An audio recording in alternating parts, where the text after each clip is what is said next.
ಹರೇ ಕೃಷ್ಣ. ಇವತ್ತು ಮತ್ತೊಮ್ಮೆ ಸ್ವಾಗತ ಎಲ್ಲರಿಗೂ. ಇವತ್ತಿನ ವಿಶ್ವಂಬರ ಈ ವಾರದ್ದು ಓದೋಣ. 14ನೇ ಅಧ್ಯಾಯ. ಹೋದ್ವಾರ ನಾವು ಮಹಾಪ್ರಭುಗಳ ಬಂಗಾಳ ಯಾತ್ರೆ ಓದಿದ್ವಿ. ಇವತ್ತು ಮಹಾಪ್ರಭುಗಳ ವೃಂದಾವನ ಯಾತ್ರೆ ಓದೋಣ. ಮಹಾಪ್ರಭುಗಳ ವೃಂದಾವನ ಯಾತ್ರೆ ಅಧ್ಯಾಯ 14.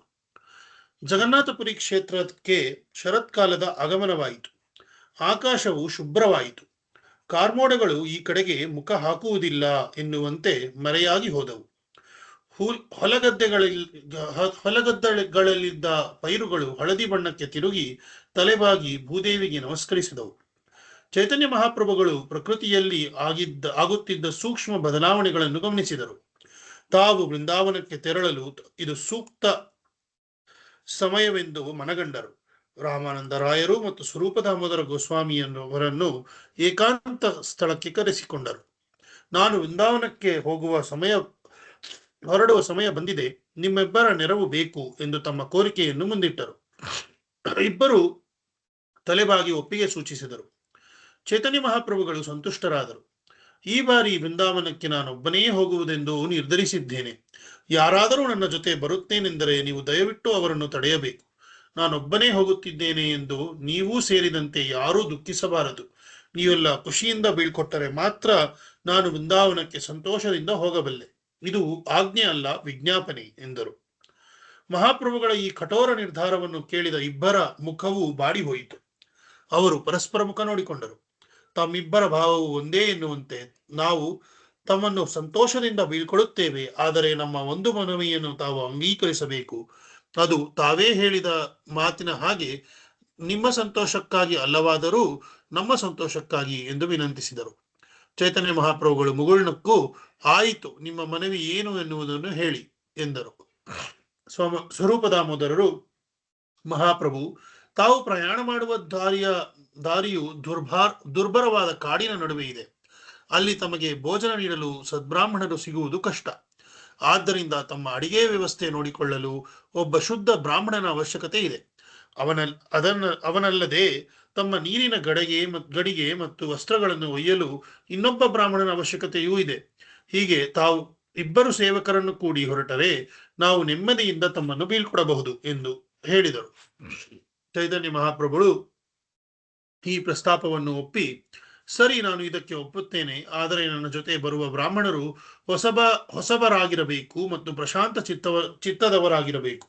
ಯಾಕೆಂದರೆ ನಾನು ಪರಿಚಿತರನ್ನು ಕರೆದೊಯ್ದರೆ ಉಳಿದ ಅನೇಕ ಪರಿಚಿತರು ಅದರಿಂದ ನೊಂದುಕೊಳ್ಳುತ್ತಾರೆ. ಅದು ನನಗೆ ಇಷ್ಟವಿಲ್ಲ ಎಂದು ಹೇಳಿದರು. ಸ್ವರೂಪ ದಾಮೋದರ ಗೋಸ್ವಾಮಿಯವರಿಗೆ ಖುಷಿಯಾಯಿತು. ಅವರು, ನಾನು ತಮಗೆ ಅಪ್ಪಟ ಅಧ್ಯಾತ್ಮ ಜೀವಿಯನ್ನು ತೋರಿಸಿಕೊಡುತ್ತೇನೆ. ಅವರ ಹೆಸರು ಬಲಭದ್ರ ಭಟ್ಟಾಚಾರ್ಯ. ಬಂಗಾಳದಿಂದ ಬಂದಿರುವಂತಹ ಅವರು ವಿದ್ವಾಂಸರಷ್ಟೇ ಅಲ್ಲ, ಪ್ರಾಮಾಣಿಕರೂ ಹೌದು. ಅವರಿಗೆ ತಮ್ಮ ಬಗ್ಗೆ ಅಪಾರ ಗೌರವ, ಪ್ರೀತಿ ಇದೆ. ಹಾಗೆಯೇ ಅವರಲ್ಲಿ ತೀರ್ಥಕ್ಷೇತ್ರಗಳನ್ನು ಸಂದರ್ಶಿಸಬೇಕೆಂಬ ಮಹದಾಸೆಯೂ ಇದೆ ಎಂದರು. ಸ್ವರೂಪ ದಾಮೋದರರು ಸಂತೋಷದಿಂದ, ಬಲಭದ್ರ ಭಟ್ಟಾಚಾರ್ಯರು ತಮ್ಮ ಆಹಾರ ವ್ಯವಸ್ಥೆ ನೋಡಿಕೊಳ್ಳುತ್ತಾರೆ. ಮತ್ತೊಬ್ಬ ಬ್ರಾಹ್ಮಣನು ತಮ್ಮ ವಸ್ತ್ರ ಮತ್ತು ಕಮಂಡಲಗಳನ್ನು ಒಯ್ಯುತ್ತಾನೆ. ದಯವಿಟ್ಟು ಇದನ್ನು ತಾವು ಒಪ್ಪಿಕೊಳ್ಳಬೇಕು ಎಂದು ಹೇಳಿದರು. ಮಹಾಪ್ರಭುಗಳು ಈ ವ್ಯವಸ್ಥೆಗೆ ಒಪ್ಪಿಗೆ ಸೂಚಿಸಿದರು. ಚೈತನ್ಯ ಮಹಾಪ್ರಭುಗಳು ವೃಂದಾವನಕ್ಕೆ ಹೋಗುವ ದಿನ ನಿಶ್ಚಯವಾಯಿತು. ಆದರೆ ಯಾರಿಗೂ ಅದನ್ನು ತಿಳಿಸಬಾರದು ಎಂದು ಮಹಾಪ್ರಭುಗಳು ಹೇಳಿದರು. ರಾಮಾನಂದರಾಯರು, ಸ್ವರೂಪ ದಾಮೋದರ ಗೋಸ್ವಾಮಿಯವರು ಆ ಷರತ್ತನ್ನು ಪಾಲಿಸಿದರು. ಚೈತನ್ಯ ಮಹಾಪ್ರಭುಗಳು ವೃಂದಾವನಕ್ಕೆ ಹೊರಡುವ ಮುನ್ನಾದಿನ ರಾತ್ರಿ ಪ್ರಭು ಜಗನ್ನಾಥನ ಸನ್ನಿಧಿಗೆ ಹೋದರು. ಜಗನ್ನಾಥನ ದರ್ಶನ ಪಡೆದು, ದಯವಿಟ್ಟು ನನಗೆ ವೃಂದಾವನಕ್ಕೆ ಹೋಗಲು ಅನುಮತಿ ನೀಡು ಎಂದು ಜಗನ್ನಾಥನಲ್ಲಿ ಮೊರೆಹಿಟ್ಟರು. ಆ ರಾತ್ರಿಯ ಕೊನೆಯ ಯಾಮದಲ್ಲಿ ಮಹಾಪ್ರಭುಗಳು ಪ್ರಯಾಣಕ್ಕೆ ಸಿದ್ಧರಾದರು. ಅವರ ಜೊತೆ ಬಲಭದ್ರ ಭಟ್ಟಾಚಾರ್ಯರು, ಇನ್ನೊಬ್ಬ ಅಪರಿಚಿತ ಶುದ್ಧ ಬ್ರಾಹ್ಮಣನು ಹೊರಟು ನಿಂತರು. ಮೂವರು ಕಟಕನಗರದ ಹೆದ್ದಾರಿಯನ್ನು ಬಿಟ್ಟು ಬದಿಗಿರುವ ದಟ್ಟವಾದ ಕಾಡುದಾರಿಯನ್ನು ಹಿಡಿದರು. ಬೆಳಕು ಹರಿಯಿತು. ಜಗನ್ನಾಥಪುರಿಯಲ್ಲಿ ಭಕ್ತರು ಎದ್ದು ಎಂದಿನಂತೆ ಚೈತನ್ಯ ಮಹಾಪ್ರಭುಗಳ ನಿವಾಸಕ್ಕೆ ಬಂದರು. ಮಹಾಪ್ರಭುಗಳನ್ನು ಕಾಣದೆ ನಿರಾಶರಾಗಿ ಆತಂಕದಿಂದ ಅಲ್ಲಿ ಇಲ್ಲಿ ಹುಡುಕಿದರು. ಎಲ್ಲೂ ಮಹಾಪ್ರಭುಗಳನ್ನು ಕಾಣದೆ ಗದ್ಗದಿತರಾದರು. ಇದನ್ನು ಗಮನಿಸಿದ ಮಹಾಪ್ರಭುಗಳ ಆಪ್ತ ಕಾರ್ಯದರ್ಶಿ ಸ್ವರೂಪ ದಾಮೋದರ ಗೋಸ್ವಾಮಿಯವರು ಕರುಣೆಯಿಂದ ಭಕ್ತರನ್ನು ಬಳಿಗರೆದು ಮಹಾಪ್ರಭುಗಳ ನಿರ್ಗಮನದ ಸುದ್ದಿ ತಿಳಿಸಿದರು. ಭಕ್ತರು ತಮ್ಮ ದುಃಖವನ್ನು ಸಹಿಸಿಕೊಂಡು ಸುಮ್ಮನಾದರು. ತಮ್ಮ ಮನೆಗಳಿಗೆ ಮರಳಿದರು. ಇತ್ತ ಮಹಾಪ್ರಭುಗಳು ಭಯಂಕರವಾದ ಕಾಡಿನೊಳಗೆ ಕಾಲಿಟ್ಟರು. ಶ್ರೀಕೃಷ್ಣನ ನಾಮಕೀರ್ತನೆಯನ್ನು ಪ್ರಾರಂಭಿಸಿದರು. ಅವರಿಗೆ ಹುಲಿಗಳು ಎದುರಾದವು. ಅವರು ತಾವಾಗಿಯೇ ದೂರ ಹೋದವು. ಆನೆಗಳು ಕಾಣಿಸಿಕೊಂಡವು. ಅವು ಸೊಂಡಿಲು ಎತ್ತಿ ತಲೆಬಾಗಿ ದಾರಿ ಕೊಟ್ಟವು. ಕಾಡು ಹಂದಿಗಳು ಕಾಣಿಸಿಕೊಂಡವು. ಅವು ಅವಸರದಲ್ಲಿ ಬದಿಗೆ ಸರಿದವು. ಯಾವುದೇ ಕಾಡು ಪ್ರಾಣಿಗಳು ಮಹಾಪ್ರಭುಗಳನ್ನು ಕಾಡಲಿಲ್ಲ, ತಪ್ಪಿಯೂ ಪೀಡಿಸಲಿಲ್ಲ.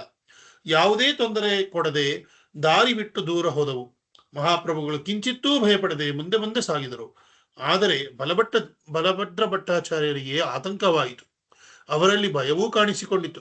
ಮಹಾಪ್ರಭುಗಳು ಭಟ್ಟಾಚಾರ್ಯರ ಆತಂಕ ಮತ್ತು ಭಯವನ್ನು ಗಮನಿಸಿ, ಭಗವಂತನಾದ ಶ್ರೀಕೃಷ್ಣನು ಎಲ್ಲಾ ಪ್ರಾಣಿಗಳ ಒಳಗೂ ಪರಮಾತ್ಮನಾಗಿ ಇದ್ದಾನೆ. ಆದ್ದರಿಂದ ಈ ಪ್ರಾಣಿಗಳು ನಮಗೆ ತೊಂದರೆ ಕೊಡುವುದಿಲ್ಲ. ಅಷ್ಟೇ ಯಾಕೆ, ನೀವು ಕಿವಿಗೊಟ್ಟು ಕೇಳಿ, ನಮಗೆ ಎದುರಾಗುವ ಎಲ್ಲ ಪ್ರಾಣಿಗಳ ಕೂಗಿನಲ್ಲಿ ಮತ್ತು ಗರ್ಜನೆಯಲ್ಲಿ ಕೃಷ್ಣ ಎಂಬ ಪರಮ ಪವಿತ್ರವಾದ ಶಬ್ದವು ಅನುರಣಿಸುತ್ತಿರುವುದು ಕೇಳಿಸುತ್ತದೆ ಎಂದರು. ಬಲಭದ್ರ ಭಟ್ಟಾಚಾರ್ಯರು ಕುತೂಹಲಗೊಂಡರು. ಅವರು ಪ್ರಾಣಿಗಳ ಕೂಗುಗಳನ್ನು ಗಮನಿಸಲು ಮುಂದಾದರು. ಅವರಿಗೆ ಎಲ್ಲ ಪ್ರಾಣಿಗಳ ಸ್ವರದಲ್ಲಿ ಕೃಷ್ಣ ಕೃಷ್ಣ ಎನ್ನುವ ಶಬ್ದಗಳು ಇರುವುದು ಅವರಿಗೆ ಕೇಳಿಸಿದಂತಾಯಿತು. ಅವರು ಆಶ್ಚರ್ಯಪಟ್ಟರು ಮತ್ತು ತಮ್ಮ ಆತಂಕದಿಂದ ಹೊರಬಂದರು. ಮಹಾಪ್ರಭುಗಳು ಬಲಭದ್ರ ಭಟ್ಟಾಚಾರ್ಯರ ಭಯ ನಿವಾರಣೆಯಿಂದ ಸಂತೃಪ್ತರಾದರು. ಖುಷಿಯಿಂದ ಏರು ಸ್ವರದಲ್ಲಿ ಶ್ರೀಕೃಷ್ಣನ ಸ್ತುತಿಯನ್ನು ಮಾಡಲು ಮುಂದಾದರು. ಆ ಏರು ಸ್ವರದ ಸ್ತುತಿಯಿಂದ ಪ್ರಭಾವಿತರಾದ ಹೆಣ್ಣು ಜಿಂಕೆಗಳು ಮಹಾಪ್ರಭುಗಳನ್ನು ಹಿಂಬಾಲಿಸಿ ಬಂದವು. ಮಹಾಪ್ರಭುಗಳು ಅವುಗಳ ಮೈದಡವ ತೊಡಗಿದರು. ಅಷ್ಟರಲ್ಲಿ 4 ಹುಲಿಗಳು ಅವರ ಇದಿರು ಕಾಣಿಸಿಕೊಂಡವು. ಮಹಾಪ್ರಭುಗಳ ಸಮೀಪಕ್ಕೆ ಬಂದು ಗರ್ಜಿಸದೆ ಮೆತ್ತಗಿನ ಸ್ವರದಲ್ಲಿ ಕೃಷ್ಣ ಕೃಷ್ಣ ಎನ್ನುವಂತೆ ಬಾಯಿಬಿಟ್ಟವು. ಮಹಾಪ್ರಭುಗಳು ಹಿಂಬಾಲಿಸುತ್ತಿರುವ ಹೆಣ್ಣು ಜಿಂಕೆಗಳನ್ನು ಮೂಸಿ ನಿಕ್ಕಿದವು. ಜಿಂಕೆಗಳ ಜೊತೆ ನಿಧಾನವಾಗಿ ಹೆಜ್ಜೆ ಹಾಕತೊಡಗಿದವು. ಮಹಾಪ್ರಭುಗಳ ಬಾಯಿಯಿಂದ ಆಗ ಒಂದು ಶ್ಲೋಕ ಹೊರಬಂತು. ಯತ್ರ ನೈಸರ್ಗ ದುರ್ವೈರಾಹ ಮೃಗಾದಯ ಮಿತ್ರಾಣಿ ಜಿತಾವಾಸ ಧೃತರುತ್ತ ಉಟ್ಟರ್ಷಕಾದಿಕಂ. ಶ್ರೀಕೃಷ್ಣನು ಇರುವ ವೃಂದಾವನವು ದಿವ್ಯಧಾಮವಾಗಿದೆ. ಅಲ್ಲಿ ಪ್ರಕೃತಿ ಸಹಜವಾದ ವೈರತ್ವವು ಯಾರಲ್ಲೂ ಇರುವುದಿಲ್ಲ. ಹಸಿವು, ಕೋಪ, ಬಾಯಾರಿಕೆಗಳಿಗೂ ಅಲ್ಲಿ ಆಸ್ಪದವಿಲ್ಲ. ಎಲ್ಲರೂ ಪ್ರೀತಿ ಸ್ನೇಹದಿಂದ ವಾಸಿಸುತ್ತಾರೆ. ಮಹಾಪ್ರಭುಗಳು ಮತ್ತೆ ಮತ್ತೆ ಈ ಶ್ಲೋಕವನ್ನು ಉಚ್ಚರಿಸುತ್ತಾ ಮುಂದೆ ಮುಂದೆ ಸಾಗಿದರು. ಅವರ ಮುಂದೆ ನವಿಲುಗಳ ಹಿಂಡು ಕಾಣಿಸಿಕೊಂಡಿತು.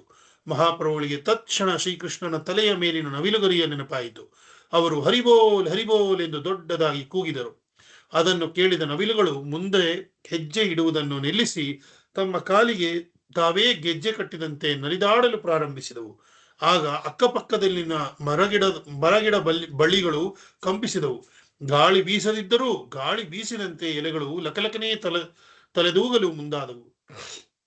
ಮಹಾಪ್ರಭುಗಳು ಜಾರಿಕಂಡ, ಆಟಗಡ, ಡೆಂಕಾನಲ, ಆಂಗುಲ, ಲಾಹರ, ಚಾಬುಡ, ಕಿಯಾಂಜಡ, ಬಾಮಡ, ಬೋನೈ, ಗಾಂಗಪುರ, ನಾಗಪುರ, ಯಶಪುರ ಮತ್ತು ಸರಗಜ ಎಂಬ ದಟ್ಟ ಅರಣ್ಯಗಳನ್ನೊಳಗೊಂಡ ಬೃಹದಾರಣ್ಯ ಎಂಬ ಜಾರಿಕಂಡ ಬೃಹದಾರಣ್ಯ ಪ್ರದೇಶವನ್ನು ಹಾದು ಹೋದರು. ಆ ಅರಣ್ಯ ಪ್ರದೇಶಗಳಿಗೆ ತಾಗಿಕೊಂಡಂತೆ ಪುಟ್ಟ ಪುಟ್ಟ ಗ್ರಾಮಗಳಿದ್ದವು. ತಮಗೆ ಎದುರಾದ ಆ ಗ್ರಾಮಗಳಲ್ಲಿ ಮಹಾಪ್ರಭುಗಳು ಶ್ರೀಕೃಷ್ಣನ ಪ್ರೇಮಾವೇಶವನ್ನು ಪ್ರದರ್ಶಿಸಲು ಮುಂದಾಗಲಿಲ್ಲ. ಆದರೂ ಅಲ್ಲಿ ಮಹಾಪ್ರಭುಗಳು ಕೀರ್ತನೆಯನ್ನು ಮಾಡಿದರು. ಅದನ್ನು ಕೇಳಿದವರು ಅದನ್ನು ಇನ್ನೊಬ್ಬರಿಗೆ ಹೇಳಲು ಮುಂದಾದರು. ಇದು ಗುರುವು ಶಿಷ್ಯರಿಗೆ ಉಪದೇಶಿಸಿದ ರೀತಿಯಲ್ಲಿ ಮುಂದುವರಿದು ಕೃಷ್ಣನಾಮ ಸಂಕೀರ್ತನವು ವ್ಯಕ್ತಿಯಿಂದ ವ್ಯಕ್ತಿಗೆ ಹರಡತೊಡಗಿತು. ಈ ಬಗೆಯಲ್ಲಿ ಆ ಪ್ರದೇಶದ ಎಲ್ಲರೂ ಕೃಷ್ಣ ಭಕ್ತರಾಗಿ ಪರಿವರ್ತಿತರಾದರು. ಆ ದಿನಗಳಲ್ಲಿ ಜಾರಿಖಂಡದ ಬಹುತೇಕ ಮಂದಿ ಅಸಂಸ್ಕೃತರಾಗಿದ್ದು ದೈವ ಪ್ರಜ್ಞೆಯಿಂದ ಸಂಪೂರ್ಣ ದೂರವೇ ಉಳಿದಿದ್ದರು. ಅವರಲ್ಲಿ ಹೆಚ್ಚಿನವರು ಭಿಲ್ಲರು ಎಂಬ ಸಮುದಾಯಕ್ಕೆ ಸೇರಿದವರಾಗಿದ್ದರು. ಅತ್ಯಂತ ಕೆಳವರ್ಗದ ಈ ಸಮುದಾಯವು ಕಾಡಿನಲ್ಲೇ ಹೆಚ್ಚಾಗಿ ವಾಸಿಸುತ್ತಿತ್ತು. ಇವರನ್ನು ಚೈತನ್ಯ ಮಹಾಪ್ರಭುಗಳು ಅಂಧಕಾರದಿಂದ ದೂರ ಮಾಡಿ ಅವರಲ್ಲಿ ಕೃಷ್ಣ ಪ್ರಜ್ಞೆಯನ್ನು ಮೂಡಿಸಿದರು. ಮಹಾಪ್ರಭುಗಳು ಮುಂದೆ ಮುಂದೆ ಸಾಗಿದ್ದರು. ಅವರಿಗೆ ಪರ್ವತಗಳು, ಅನೇಕ ಹಳ್ಳಕೊಳ್ಳಗಳು ಮತ್ತು ಹಲವು ನದಿಗಳು ಇದಿರಾದವು. ಅವರು ದೊಡ್ಡ ದೊಡ್ಡ ಪರ್ವತಗಳನ್ನು ನೋಡುತ್ತಿದ್ದಂತೆ ಅವುಗಳನ್ನು ಗೋವರ್ಧನಗಿರಿಯಂತೆಯೇ ಪರಿಭಾವಿಸಿದರು. ಇದಿರಾದ ಎಲ್ಲ ನದಿಗಳನ್ನು ಯಮುನಿಯೆಂದೇ ಭಾವಿಸಿದರು. ಜಾರಿಖಂಡದ ಅರಣ್ಯಗಳನ್ನು ವೃಂದಾವನವೆಂದೇ ಬಗೆದರು. ಅಂತಹ ಕಡೆಗಳಲ್ಲೆಲ್ಲ ಅವರು ನಿಂತರು. ಪ್ರೇಮಾವೇಶಕ್ಕೆ ಒಳಗಾಗಿ ಜೋರಾಗಿ ಶ್ರೀಕೃಷ್ಣ ಸಂಕೀರ್ತನೆಯನ್ನು ಮಾಡಿ ನರ್ತಿಸಿದರು. ಬಲಭದ್ರ ಭಟ್ಟಾಚಾರ್ಯರು ಕಾಡಿನ ದಾರಿಯಲ್ಲಿ ಕ್ರಮಿಸುವಾಗ ಕಂದಮೂಲಗಳನ್ನು, ಸೊಪ್ಪು ತರಕಾರಿಗಳನ್ನು ಸಂಗ್ರಹಿಸುತ್ತಿದ್ದರು. ಅವುಗಳಿಂದ ಆಹಾರ ಸಿದ್ಧಪಡಿಸಿ ಮಹಾಪ್ರಭುಗಳಿಗೆ ಬಡಿಸುತ್ತಿದ್ದರು. ಅವರು ಆಹಾರವು ಅಲಭ್ಯವಾದೀತು ಎಂಬ ಮುನ್ನೆಚ್ಚರಿಕೆಯಲ್ಲಿ ಇರುತ್ತಿದ್ದರು. ಅದಕ್ಕಾಗಿ ಅವರು 4 ದಿನಗಳಿಗೆ ಬೇಕಾಗುವಷ್ಟು ಆಹಾರ ಪದಾರ್ಥಗಳನ್ನು ಮೊದಲೇ ಸಂಗ್ರಹಿಸಿ ಇಡುತ್ತಿದ್ದರು. ಮಹಾಪ್ರಭುಗಳು ಕ್ರಮಿಸುವ ದಾರಿಯ ನಡುವೆ ಆಗೊಮ್ಮೆ ಈಗೊಮ್ಮೆ ಅಗ್ರಹಾರಗಳು ಸಿಗುತ್ತಿದ್ದವು. ಅಲ್ಲಿದ್ದ ಬ್ರಾಹ್ಮಣರು ಗುಂಪು ಗುಂಪಾಗಿ ಬಂದು ಮಹಾಪ್ರಭುಗಳನ್ನು ಭೇಟಿಯಾಗುತ್ತಿದ್ದರು. ತಮ್ಮಲ್ಲಿಗೆ ಪ್ರಸಾದಕ್ಕೆ ಬರುವಂತೆ ಆಹ್ವಾನಿಸುತ್ತಿದ್ದರು. ಬ್ರಾಹ್ಮಣರ ಕುಟುಂಬಗಳು ಇಲ್ಲದ ಜಾಗಗಳಲ್ಲಿ ಬ್ರಾಹ್ಮಣೇತರ ಕುಟುಂಬದಲ್ಲಿ ಜನಿಸಿದ ಭಕ್ತರು ಮುಂದೆ ಬಂದು ಮಹಾಪ್ರಭುಗಳನ್ನು ತಮ್ಮಲ್ಲಿಗೆ ಭೋಜನಕ್ಕೆ ಕರೆಯುತ್ತಿದ್ದರು. ಸನ್ಯಾಸಿಗಳು ಮತ್ತು ಬ್ರಾಹ್ಮಣರು ಬ್ರಾಹ್ಮಣೇತರರಲ್ಲಿ ಭೋಜನ ಸ್ವೀಕರಿಸದಿರುವ ಸಂಪ್ರದಾಯವು ಶತಶತಮಾನಗಳಿಂದ ಭಾರತದೆಲ್ಲೆಡೆ ನಡೆದುಕೊಂಡು ಬಂದಿತ್ತು. ಆದರೆ ಮಹಾಪ್ರಭುಗಳು ತೀರಾ ಕೆಳವರ್ಗದಲ್ಲಿ ಜನಿಸಿದವರೂ ಕೂಡ ಬ್ರಾಹ್ಮಣ ದೀಕ್ಷೆ ಸ್ವೀಕರಿಸಿದ್ದರೆ ಅಂಥವರ ಆಹ್ವಾನವನ್ನು ಸಂತೋಷದಿಂದ ಸ್ವೀಕರಿಸುತ್ತಿದ್ದರು. ಆ ದಿನಗಳಲ್ಲಿ ಬ್ರಾಹ್ಮಣ ಕುಲದಲ್ಲಿ ಜನಿಸಿಲ್ಲದವರು ಯಾವ ಜಾತಿಯವರೇ ಆಗಿರಲಿ, ಅವರು ವೈಷ್ಣವ ದೀಕ್ಷೆಯನ್ನು ಸ್ವೀಕರಿಸಿದ್ದರೆ ಅಂಥವರನ್ನು ಶೂದ್ರ ಮಹಾಜನ ಎಂದು ಕರೆಯುವುದು ಒರಿಸ್ಸಾ ಮತ್ತು ಪಶ್ಚಿಮ ಬಂಗಾಳದಲ್ಲಿ ರೂಢಿಯಲ್ಲಿತ್ತು. ಮಾಯಾವಾದಿ ಸನ್ಯಾಸಿಗಳು, ಅದ್ವೈತಿಗಳು ಕೇವಲ ಬ್ರಾಹ್ಮಣ ಕುಲದವರ ಮನೆಗಳಲ್ಲಿ ಮಾತ್ರ ಭೋಜನ ಸ್ವೀಕರಿಸುತ್ತಾರೆ. ಆದರೆ ವೈಷ್ಣವ ದೀಕ್ಷೆಯನ್ನು ಸ್ವೀಕರಿಸಿದ ಆತನು ಯಾವುದೇ ವರ್ಣಕ್ಕೆ ಸೇರಿದರೂ ಆತನ ಮನೆಯಲ್ಲಿ ಪ್ರಸಾದ ಸ್ವೀಕರಿಸುತ್ತಾರೆ. ಬಲಭದ್ರ ಭಟ್ಟಾಚಾರ್ಯರಿಗೆ ಮಹಾಪ್ರಭುಗಳೆಂದರೆ ಬಹಳ ಪ್ರೀತಿ. ಅವರು ಮಹಾಪ್ರಭುಗಳ ಸೇವೆಯನ್ನು ಶ್ರದ್ಧೆಯಿಂದ ಮಾಡುತ್ತಿದ್ದರು. ಅವರ ಕೈ ಕೆಳಗಿನ ಇನ್ನೊಬ್ಬ ಬ್ರಾಹ್ಮಣನು ಮಹಾಪ್ರಭುಗಳ ಬಟ್ಟೆಯ ಗಂಟನ್ನು ಮತ್ತು ನೀರಿನ ಬಿಂದಿಗೆಯನ್ನು ಹೊತ್ತು ನಡೆಯುತ್ತಿದ್ದನು. ಮಹಾಪ್ರಭುಗಳು ನಡುವೆ ಜಲಪಾತಗಳು ಸಿಕ್ಕಾಗ ಅವುಗಳ ಬೆಚ್ಚಗಿನ ನೀರಿನಲ್ಲಿ ಸ್ನಾನ ಮಾಡುತ್ತಿದ್ದರು. ಸಾಯಂಕಾಲದ ಹೊತ್ತು ಚಳಿಗಾಳಿಯಿಂದ ರಕ್ಷಿಸಿಕೊಳ್ಳಲು ಕಾಡಿನ ಕಟ್ಟಿಗೆಯಿಂದ ಬೆಂಕಿಯನ್ನು ಮಾಡುತ್ತಿದ್ದರು. ಮಹಾಪ್ರಭುಗಳಿಗೆ ಅರಣ್ಯದ ನಿರ್ಜನ ಪ್ರದೇಶದಲ್ಲಿ ಕ್ರಮಿಸುವಾಗ ವಿಶೇಷವಾದ ಆನಂದವಾಗುತ್ತಿತ್ತು. ಮಹಾಪ್ರಭುಗಳಿಗೆ ಈ ಹಿಂದೆ ತಾವು ಸಾವಿರಾರು ಜನರನ್ನು ಸೇರಿಸಿ ವೃಂದಾವನಕ್ಕೆ ಹೊರಟ ನೆನಪು ಮರುಕಳಿಸುತ್ತಿತ್ತು. ಅವರು ಸಂತಸದಿಂದ ಬಲಭದ್ರ ಭಟ್ಟಾಚಾರ್ಯರಿಗೆ, ಸಾವಿರಾರು ಜನರನ್ನು ಸೇರಿಸಿ ನಾನು ವೃಂದಾವನಕ್ಕೆ ಹೊರಟಿದ್ದೆ, ಆದರೆ ಸನಾತನ ಗೋಸ್ವಾಮಿಯವರ ಮೂಲಕ ಕೃಷ್ಣನು ನನಗೆ ಆ ರೀತಿ ವೃಂದಾವನಕ್ಕೆ ಹೋಗುವುದು ತರವಲ್ಲ ಎಂದು ಬೋಧಿಸಿದ. ಆದರೆ ಈಗ ಕೃಷ್ಣನ ಕೃಪೆಯಿಂದ ನೀವು ದೊರೆತಿದ್ದೀರಿ. ಈ ರೀತಿ ನಿಮ್ಮೊಂದಿಗೆ ವೃಂದಾವನಕ್ಕೆ ಪ್ರಯಾಣ ಮಾಡುತ್ತಿರುವುದು ನನಗೆ ಅತೀವ ಆನಂದ ನೀಡುತ್ತಿದೆ ಎಂದು ಹೇಳಿದರು. ಇಷ್ಟು ಹೇಳಿ ಮಹಾಪ್ರಭುಗಳು ಖುಷಿಯಿಂದ ಬಲಭದ್ರ ಭಟ್ಟಾಚಾರ್ಯರನ್ನು ಆಲಿಂಗಿಸಿದರು. ಮಹಾಪ್ರಭುಗಳು ತಮ್ಮ ಪ್ರಯಾಣವನ್ನು ಹೀಗೆ ಮುಂದುವರಿಸುತ್ತಾ ಕಾಶಿ, ವಾರಾಣಸಿ ಪವಿತ್ರ ಕ್ಷೇತ್ರಕ್ಕೆ ಬಂದು ನಿಂತರು. ಮಹಾಪ್ರಭುಗಳು ಕಾಶಿ ಕ್ಷೇತ್ರಕ್ಕೆ ಕಾಲಿಟ್ಟ ತಕ್ಷಣ ಮಣಿಕರ್ಣಿಕಾ ಘಟ್ಟದಲ್ಲಿ ಗಂಗಾ ಸ್ನಾನಕ್ಕೆ ಮುಂದಾದರು. ಕಾಶಿ ಎನ್ನುವುದು ಅಧ್ಯಾತ್ಮ ಜೀವಿಗಳಿಗೆ ಪರಮ ಪವಿತ್ರವಾದ ಕ್ಷೇತ್ರ. ವರುಣ ಮತ್ತು ಅಸಿಹಿ ಎನ್ನುವ 2 ನದಿಗಳು ಅಲ್ಲಿ ಸಂಗಮಗೊಳ್ಳುವುದರಿಂದ ಆ ನಗರದ ಹೆಸರು ವಾರಾಣಸಿ. ಭಗವಾನ್ ಶಿವನ ರತ್ನಖಚಿತ ಕರ್ಣಕುಂಡಲವು ಇಲ್ಲಿ ಬಿದ್ದಿದೆ ಎಂಬ ನಂಬಿಕೆ ಇಲ್ಲಿಯ ಜನರಲ್ಲಿದೆ. ಮಹಾವಿಷ್ಣುವಿನ ರತ್ನಖಚಿತ ಕರ್ಣಕುಂಡಲ ಎಂಬ ಪಾಠಾಂತರವೂ ಅದಕ್ಕಿದೆ.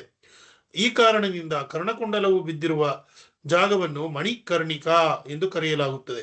ಮಣಿಕರ್ಣಿಕಾದಲ್ಲಿ ದೇಹತ್ಯಾಗ ಮಾಡುವನು ಭಗವಾನ್ ವಿಶ್ವನಾಥನ ವಿಶೇಷ ಕೃಪೆಗೆ ಪಾತ್ರನಾಗುತ್ತಾನೆ ಎನ್ನುವುದು ಆಸ್ತಿಕರ ನಂಬಿಕೆ.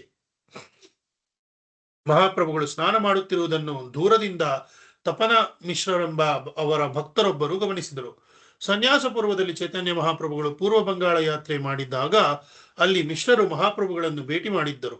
ಮಹಾಪ್ರಭುಗಳ ಆಜ್ಞೆಯ ಮೇರೆಗೆ ಅವರು ಪರಿವಾರ ಸಹಿತ ವಾರಾಣಸಿಗೆ ಬಂದು ನೆಲೆಸಿದ್ದರು. ಪೂರ್ವ ಬಂಗಾಳ ಯಾತ್ರೆಯ ಸಮಯದಲ್ಲಿ ಮಹಾಪ್ರಭುಗಳು ಮಿಶ್ರರಿಗೆ ಮತ್ತೆ ವಾರಾಣಸಿಯಲ್ಲಿ ನಿಮ್ಮನ್ನು ಸಂಧಿಸುವೆ ಎಂದು ಸಹ ಹೇಳಿದ್ದರು. ತಪನ ಮಿಶ್ರರು ಚೈತನ್ಯ ಮಹಾಪ್ರಭುಗಳು ಸನ್ಯಾಸ ಸ್ವೀಕರಿಸಿದ್ದಾರೆಂಬುದನ್ನು ಕೇಳಿದ್ದರು. ಈಗ ಅದು ಕಣ್ಣಾರೆ ಕಂಡಂತಾಯಿತು ಎಂದುಕೊಂಡು ನಿಧಾನವಾಗಿ ಮಹಾಪ್ರಭುಗಳ ಬಳಿಗೆ ಬಂದರು. ಮಹಾಪ್ರಭುಗಳು ಸ್ನಾನ ಮುಗಿಸಿ ದಡ ಸೇರುತ್ತಿದ್ದಂತೆ ಧಾವಿಸಿ ಮಹಾಪ್ರಭುಗಳ ಪಾದಗಳಿಗೆ ಪುಡಮಟ್ಟರು. ಮಹಾಪ್ರಭುಗಳು ಆನಂದದಿಂದ ಮಿಶ್ರರನ್ನು ಆಲಿಂಗಿಸಿದರು. ಮಿಶ್ರರು, ಮಹಾಪ್ರಭುಗಳೇ, ತಾವು ಈಗ ನನ್ನ ಜೊತೆ ಬಂದು ಮೊದಲು ವಿಶ್ವೇಶ್ವರನ ದರ್ಶನ ಮಾಡಬೇಕು, ಆಮೇಲೆ ನಾನು ತಮ್ಮನ್ನು ಬಿಂದು ಮಾಧವ ದೇವಸ್ಥಾನಕ್ಕೆ ಕರೆದೊಯ್ಯುವೆ ಎಂದು ತಮ್ಮ ಬಿನ್ನಹವನ್ನು ಮಂಡಿಸಿದರು. ವಾರಾಣಸಿಯಲ್ಲಿ ಬಿಂದು ಮಾಧವ ದೇವಸ್ಥಾನವು ಅತ್ಯಂತ ಪ್ರಾಚೀನವಾದುದು. ಈಗ ಅದು ವೇಣಿ ಮಾಧವ ದೇವಸ್ಥಾನ ಎನ್ನುವ ಹೆಸರಿನಲ್ಲಿದೆ. ಶತಶತಮಾನಗಳ ಹಿಂದೆ ಇಲ್ಲಿ ದೂತಪಾಪ, ಕಿರಣ, ಸರಸ್ವತಿ, ಗಂಗಾ ಮತ್ತು ಯಮುನಾ ನದಿಗಳ ಸಂಗಮವಾಗುತ್ತಿತ್ತು ಎನ್ನುವ ಮಾತಿದೆ. ಬಿಂದು ಮಾಧವ ದೇವಸ್ಥಾನವು ಚೈತನ್ಯ ಮಹಾಪ್ರಭುಗಳ ಸಂದರ್ಶನದ ಸುಮಾರು 100 ವರ್ಷಗಳ ಬಳಿಕ ಕುಖ್ಯಾತ ಮುಘಲ್ ದೊರೆ ಔರಂಗಜೇಬಿನಿಂದ ಪೂರ್ಣ ನಾಶವಾಯಿತು. ಅದೇ ಸ್ಥಳದಲ್ಲಿ ಆತ ಒಂದು ಮಸೀದಿಯನ್ನು ಕಟ್ಟಿಸಿದ. ಆಮೇಲಿನ ದಿನಗಳಲ್ಲಿ ಆ ಮಸೀದಿಯ ಪಕ್ಕದಲ್ಲೇ ಪುನಃ ಈಗ ಇರುವ ದೇವಸ್ಥಾನವನ್ನು ನಿರ್ಮಿಸಲಾಯಿತು. ಆ ದೇವಸ್ಥಾನದಲ್ಲಿ ಚತುರ್ಭುಜ ನಾರಾಯಣ ಮತ್ತು ಲಕ್ಷ್ಮೀದೇವಿಯರು ಆರಾಧಿಸಲ್ಪಡುತ್ತಾರೆ. ದೇವಸ್ಥಾನದ ಮುಂದೆ ಗರುಡಗಂಬವಿದೆ. ಪಾರ್ಶ್ವದಲ್ಲಿ ರಾಮ, ಸೀತೆ, ಲಕ್ಷ್ಮಣ ಮತ್ತು ಹನುಮಂತನ ವಿಗ್ರಹಗಳಿದೆ. ಮಹಾಪ್ರಭುಗಳು ತಪನ ಮಿಶ್ರರ ಜೊತೆ ದೇವಸ್ಥಾನಗಳನ್ನು ಸಂದರ್ಶಿಸಿದರು. ಮಿಶ್ರರ ಒತ್ತಾಸೆಯ ಮೇರೆಗೆ ಅವರ ಮನೆಗೂ ಹೋದರು. ಮಿಶ್ರರು ಕುಟುಂಬದ ಸದಸ್ಯರ ಜೊತೆ ಮಹಾಪ್ರಭುಗಳ ಪಾದೋದಕವನ್ನು ಸ್ವೀಕರಿಸಿದರು. ಬಲಭದ್ರ ಭಟ್ಟಾಚಾರ್ಯರಿಂದ ಅಡಿಗೆ ಮಾಡಿಸಿ ಮಹಾಪ್ರಭುಗಳಿಗೆ ಪ್ರಸಾದವನ್ನು ನೀಡಿ ಗೌರವಿಸಿದರು. ಸಂತಸಗೊಂಡ ಮಹಾಪ್ರಭುಗಳು ಮಿಶ್ರರ ಅಪೇಕ್ಷೆಯ ಮೇರೆಗೆ 10 ದಿನಗಳ ಕಾಲ ಮಿಶ್ರರ ಮನೆಯಲ್ಲಿ ಇರಲು ಒಪ್ಪಿಗೆ ನೀಡಿದರು. ಮಹಾಪ್ರಭುಗಳು ದಿನಾ ಬೆಳಗ್ಗೆ ಎದ್ದು ತಪನ ಮಿಶ್ರರ ಮನೆಯ ಬಳಿ ಇರುವ ಪಂಚನದಿ ಘಾಟಿಗೆ ಬರುತ್ತಿದ್ದರು. ಆ ಸ್ನಾನಘಟ್ಟದಲ್ಲಿ ಸ್ನಾನ ಮಾಡುತ್ತಿದ್ದರು. ಆಮೇಲೆ ಬಿಂದು ಮಾಧವ ದೇವಸ್ಥಾನದಾಚೆ ನಡೆಯುತ್ತಿದ್ದರು. ಸ್ವಾಮಿಯ ದರ್ಶನ ಪಡೆದು ಮಿಶ್ರರ ಮನೆಯಲ್ಲಿ ಪ್ರಸಾದ ಸ್ವೀಕರಿಸುತ್ತಿದ್ದರು. ಭೋಜನಾನಂತರ ದೇವಸ್ಥಾನದ ಪಕ್ಕದಲ್ಲಿರುವ ದೊಡ್ಡ ಆಲದ ಮರದ ಬುಡದಲ್ಲಿ ವಿಶ್ರಾಂತಿ ತೆಗೆದುಕೊಳ್ಳುತ್ತಿದ್ದರು. ಆ ಆಲದ ಮರವು ಮುಂದೆ ಚೈತನ್ಯ ವಟ ಎಂದು ಪ್ರಸಿದ್ಧವಾಯಿತು. ಕಾಲಕ್ರಮೇಣ ಅದು ಅಪಭ್ರಂಶವಾಗಿ ಪ್ರಸ್ತುತ ಯತನವಟವಾಗಿ ಪ್ರಸಿದ್ಧಿಯಾಗಿದೆ. ಒಂದು ದಿನ ಮಹಾಪ್ರಭುಗಳು ಆ ಆಲದ ಮರದ ಬುಡದಲ್ಲಿ ವಿಶ್ರಾಂತಿಯಲ್ಲಿದ್ದರು. ಆಗ ಮಹಾಪ್ರಭುಗಳ ಹಳೆಯ ಸೇವಕನಾದ ಚಂದ್ರಶೇಖರನು ಅಲ್ಲಿ ಬಂದು ನಿಂತ. ಮಹಾಪ್ರಭುಗಳ ಪಾದಗಳಿಗೆ ಬಿದ್ದು ಕೈ ಮುಗಿದ. ವಾರಾಣಸಿಯ ನಿವಾಸಿಯಾದ ಅವನು ವೈದ್ಯ ಜಾತಿಯವನಾಗಿದ್ದ, ಆದರೆ ವೃತ್ತಿಯಿಂದ ಗುಮಾಸ್ತನಿದ್ದ. ಅವನಿಗೆ ಮಹಾಪ್ರಭುಗಳೆಂದರೆ ಅಪಾರ ಗೌರವ. ಶ್ರೀಕೃಷ್ಣನ ಸ್ತುತಿಯಲ್ಲಿ ವಿಶೇಷ ಪ್ರೀತಿ. ಅವನು ಮಹಾಪ್ರಭುಗಳ ಬಳಿ ಬಂದು ಮಹಾಪ್ರಭುಗಳ ದರ್ಶನದಿಂದ ತಾನು ಪುನೀತನಾದೆ ಎಂದು ಭಿನ್ನವಿಸಿದ. ಆದರೆ ವಾರಾಣಸಿಯಲ್ಲಿ ಎನ್ನುವ ಶಬ್ದಗಳನ್ನು ಹೊರತುಪಡಿಸಿ ಕೃಷ್ಣನ ಕುರಿತಾದ ಯಾವ ಶಬ್ದಗಳೂ ತನ್ನ ಕಿವಿಗೆ ಬೀಳುತ್ತಿಲ್ಲ ಎನ್ನುವ ನೋವು ಅವನಲ್ಲಿತ್ತು. ಆತ ಆ ವಿಚಾರವನ್ನೇ ಪ್ರಭುಗಳಲ್ಲಿ ನಿವೇದಿಸಿದ. ವಾರಾಣಸಿ ಕ್ಷೇತ್ರವು ನಿರಾಕಾರವಾದಿ ಮಾಯಾವಾದಿಗಳಿಗೆ ಹೆಚ್ಚು ಪ್ರಿಯವಾದ ಕ್ಷೇತ್ರ. ಅವರಿಗೆ ಭಗವಾನ್ ಶಿವನು ಆರಾಧ್ಯ ಮೂರ್ತಿ. ಮಾಯಾವಾದಿಗಳು ಪಂಚೋಪಾಸನ ವಿಧಿಯನ್ನು ಅನುಸರಿಸುತ್ತಾರೆ. ಅವರು ನಿರಾಕಾರ ಬ್ರಹ್ಮದ ಯಾವುದೋ ಒಂದು ರೂಪವನ್ನು ಅರ್ಚನೆಗೆ ಕಲ್ಪಿಸಿಕೊಳ್ಳುತ್ತಾರೆ. ಅರ್ಚನೆಗಾಗಿ ಅವರು ವಿಷ್ಣು, ಶಿವ, ಗಣೇಶ, ಸೂರ್ಯ ಮತ್ತು ದುರ್ಗೆಯರ ರೂಪಗಳನ್ನು ಉಪಯೋಗಿಸುತ್ತಾರೆ. ಆದರೆ ನಿಜವಾದ ಅರ್ಥದಲ್ಲಿ ಅವರು ಯಾವ ದೇವರ ಭಕ್ತರೂ ಅಲ್ಲ. ಮಾಯಾವಾದಿಗಳು ಶ್ರೀಕೃಷ್ಣನ ಭಕ್ತರನ್ನು ಒಪ್ಪುವುದಿಲ್ಲ, ಗೌರವಿಸುವುದಿಲ್ಲ ಎನ್ನುವ ನೋವು ಚಂದ್ರಶೇಖರನಲ್ಲಿ ಇತ್ತು. ಆ ನೋವು ಮಹಾಪ್ರಭುಗಳ ಸಾನ್ನಿಧ್ಯದಿಂದ ಕಡಿಮೆಯಾಯಿತು. ವಾರಾಣಸಿಯಲ್ಲಿ ಕೃಷ್ಣ ಪ್ರಜ್ಞೆಯು ಪಸರಿಸಬೇಕೆನ್ನುವುದು ಅವನ ಪ್ರಬಲ ಇಚ್ಛೆಯಾಗಿತ್ತು. ಚಂದ್ರಶೇಖರನು ತನ್ನ ತಲ್ಲಣಗಳನ್ನು ಮಹಾಪ್ರಭುಗಳ ಮುಂದಿಟ್ಟ. ಮಹಾಪ್ರಭುಗಳ ಬಳಿಯಲ್ಲಿ ಆಗ ತಪನ ಮಿಶ್ರರಿದ್ದರು. ಮಿಶ್ರರು ಮಹಾಪ್ರಭುಗಳಿಗೆ, ತಾವು ವಾರಾಣಸಿಯಲ್ಲೇ ಇರುವವರೆಗೂ ನನ್ನ ಮನೆಯಲ್ಲೇ ತಂಗಬೇಕು. ನಾನು ಮತ್ತು ಚಂದ್ರಶೇಖರ ಸೇರಿ ಇಬ್ಬರೂ ತಮ್ಮ ಸೇವೆಯನ್ನು ಮಾಡುತ್ತೇವೆ ಎಂದು ವಿನಂತಿಸಿದರು. ವಾರಾಣಸಿಯ ಬ್ರಾಹ್ಮಣರು ತಮ್ಮ ಮನೆಗೆ ಮಹಾಪ್ರಭುಗಳನ್ನು ಪ್ರಸಾದಕ್ಕೆ ಆಹ್ವಾನಿಸಿದಾಗೆಲ್ಲ ಮಹಾಪ್ರಭುಗಳು ಅವರ ಆಹ್ವಾನವನ್ನು ನಯವಾಗಿ ತಿರಸ್ಕರಿಸುತ್ತಾ, ನಾನು ಬೇರೆ ಕಡೆಯ ಆಹ್ವಾನವನ್ನು ಆಗಲೇ ಒಪ್ಪಿಯಾಗಿದೆ ಎನ್ನುತ್ತಿದ್ದರು. ಮಾಯಾವಾದಿ ಸನ್ಯಾಸಿಗಳ ಸಂಘವನ್ನು ತಪ್ಪಿಸಿಕೊಳ್ಳಲು ಮಹಾಪ್ರಭುಗಳು ಈ ರೀತಿ ವರ್ತಿಸುತ್ತಿದ್ದರು. ಆ ದಿನಗಳಲ್ಲಿ ವಾರಾಣಸಿಯಲ್ಲಿ ಪ್ರಕಾಶಾನಂದ ಸರಸ್ವತಿ ಎನ್ನುವ ತುಂಬಾ ಪ್ರಸಿದ್ಧರಾದ ಮಾಯಾವಾದಿ ಸನ್ಯಾಸಿಯೊಬ್ಬರಿದ್ದರು. ಅವರು ತಮ್ಮ ಅನ್ಯಾಯಿಗಳಿಗೆ ವೇದಾಂತದ ತತ್ವಬೋಧನೆ ಮಾಡಿ ಜನಪ್ರಿಯರಾಗಿದ್ದರು. ಅವರು ಪರಾತ್ಪರ ಸತ್ಯಕ್ಕೆ ಕೈ, ಬಾಯಿ, ಕಣ್ಣುಗಳು ಇಲ್ಲವೆಂದು ಅದು ನಿರಾಕಾರವೆಂದು ಹೇಳುವ ಆದಿಶಂಕರ ತತ್ವವನ್ನು ಪ್ರತಿಪಾದಿಸುತ್ತಿದ್ದರು. ಚೈತನ್ಯ ಮಹಾಪ್ರಭುಗಳು ವಾರಾಣಸಿಗೆ ಬಂದಾಗ ಪ್ರಕಾಶಾನಂದ ಸರಸ್ವತಿಯವರು ಕೃಷ್ಣನ ಚೈತನ್ಯ ಮಹಾಪ್ರಭುಗಳ ಇರಲು ಸಾಧ್ಯವಿಲ್ಲವೆಂದು ಗೇಲಿ ಮಾಡತೊಡಗಿದರು. ಒಂದು ದಿನ ಒಬ್ಬರ ಬ್ರಾಹ್ಮಣನು ಪ್ರಕಾಶಾನಂದ ಸರಸ್ವತಿಗಳ ಬಳಿ ಬಂದ. ಚೈತನ್ಯ ಮಹಾಪ್ರಭುಗಳು ಸಾಕ್ಷಾತ್ ಕೃಷ್ಣನ ಅವತಾರವೇ ಆಗಿದ್ದಾರೆ ಎಂಬ ಮಾತನ್ನು ಆಡಿದ. ಚೈತನ್ಯ ಮಹಾಪ್ರಭುಗಳ ದರ್ಶನ ಮಾತ್ರದಿಂದ ನಮ್ಮಂತವರಿಗೆ ಶ್ರೀಕೃಷ್ಣನ ದರ್ಶನವಾದ ಅನುಭವವಾಗುತ್ತದೆ ಎಂಬ ತನ್ನ ಅನಿಸಿಕೆಯನ್ನು ತೋಡಿಕೊಂಡ. ಪ್ರಕಾಶಾನಂದ ಸರಸ್ವತಿಯವರು ಆ ಬ್ರಾಹ್ಮಣನ ಮಾತುಗಳನ್ನು ಕೇಳಿ ದೊಡ್ಡದಾಗಿ ನಕ್ಕರು. ಅವರು ಆ ಬ್ರಾಹ್ಮಣನಿಗೆ, ನೀನು ಹೇಳುತ್ತಿರುವ ವಿಷಯದಲ್ಲಿ ಖಂಡಿತ ಹುರುಳಿಲ್ಲ. ಆ ಕಪಟ ಸನ್ಯಾಸಿಯ ಎಲ್ಲ ಚರಿತ್ರೆಗಳು ನನಗೆ ಗೊತ್ತು. ಅವರು ಕೇವಲ ಒಬ್ಬ ಭಾವುಕರು, ಖಂಡಿತ ತತ್ವವಾದಿಗಳಲ್ಲ. ಅವರು ಕೇಶವ ಭಾರತೀಯವರಿಂದ ಸನ್ಯಾಸ ಸ್ವೀಕರಿಸಿದವರು. ಆ ಕಾರಣದಿಂದ ಅವರು ಭಾರತೀಯ ಸಂಪ್ರದಾಯದವರು. ಆದರೆ ಜನರನ್ನು ಮರಳು ಮಾಡುವುದರಲ್ಲಿ ನಿಷ್ಣಾತರು. ಅವರಿಗೆ ಸಾವಿರಾರು ಅನ್ಯಾಯಗಳಿರುವುದು ನನಗೆ ಗೊತ್ತು. ಅವರೆಲ್ಲರ ಜೊತೆ ಗ್ರಾಮದಿಂದ ಗ್ರಾಮಕ್ಕೆ ಅವರು ಸಂಚರಿಸುವುದು, ಕೀರ್ತಿಸುತ್ತಾ ನರ್ತಿಸುವುದು ನನಗೆ ತಿಳಿದಿದೆ. ಅವರಲ್ಲಿರುವ ಸ್ವಲ್ಪ ಅತೀಂದ್ರಿಯ ಶಕ್ತಿಯಿಂದಾಗಿ ಅವರ ಅನುಚರರು ಭ್ರಮಿತರಾಗಿದ್ದಾರೆ. ಆ ಕಾರಣದಿಂದಾಗಿ ಅವರನ್ನು ಶ್ರೀಕೃಷ್ಣನ ಅವತಾರವೆಂದು ನಂಬಿದ್ದಾರೆ. ಹೆಚ್ಚೇಕೆ, ಮಹಾವಿದ್ವಾಂಸರಾದ ರಾಜಗುರು ಸಾರ್ವಭೌಮ ಭಟ್ಟಾಚಾರ್ಯರೇ ಮಾಯಾವಾದವನ್ನು ತ್ಯಜಿಸಿ ಚೈತನ್ಯರ ವೈಷ್ಣವ ಪಂಥವನ್ನು ಒಪ್ಪಿದ್ದಾರೆ. ಆದ್ದರಿಂದ ನೀನು ಆ ಸೋಗಿನ ಸನ್ಯಾಸಿಯ ಮೋಸ ಎಷ್ಟು ಮೇಲ್ಮಟ್ಟದ್ದು ಎಂದು ಅರ್ಥೈಸಿಕೊಳ್ಳಬೇಕು. ನೀನು ಅವರ ಬಳಿ ಹೋಗಿ ಮೋಸ ಹೋಗಬೇಡ, ಎಚ್ಚರ ಎಂದರು. ಆ ಬ್ರಾಹ್ಮಣನಿಗೆ ಪ್ರಕಾಶಾನಂದ ಸರಸ್ವತಿಯವರ ಮಾತುಗಳು ಇಷ್ಟವಾಗಲಿಲ್ಲ. ಅವನು ನೊಂದುಕೊಂಡ. ಚೈತನ್ಯ ಮಹಾಪ್ರಭುಗಳ ಬಳಿಗೆ ಬಂದು ಕೈ ಮುಗಿದು ತನ್ನ ಮತ್ತು ಪ್ರಕಾಶಾನಂದ ಸರಸ್ವತಿಯವರ ಮಧ್ಯೆ ನಡೆದ ಸಂಭಾಷಣೆಯನ್ನು ಭಿನ್ನವಿಸಿದ. ಚೈತನ್ಯ ಮಹಾಪ್ರಭುಗಳು ನಸುನಕ್ಕರು. ಸುಮ್ಮನಾಗಿ ದೂರದಲ್ಲಿ ದೃಷ್ಟಿ ನೆಟ್ಟರು.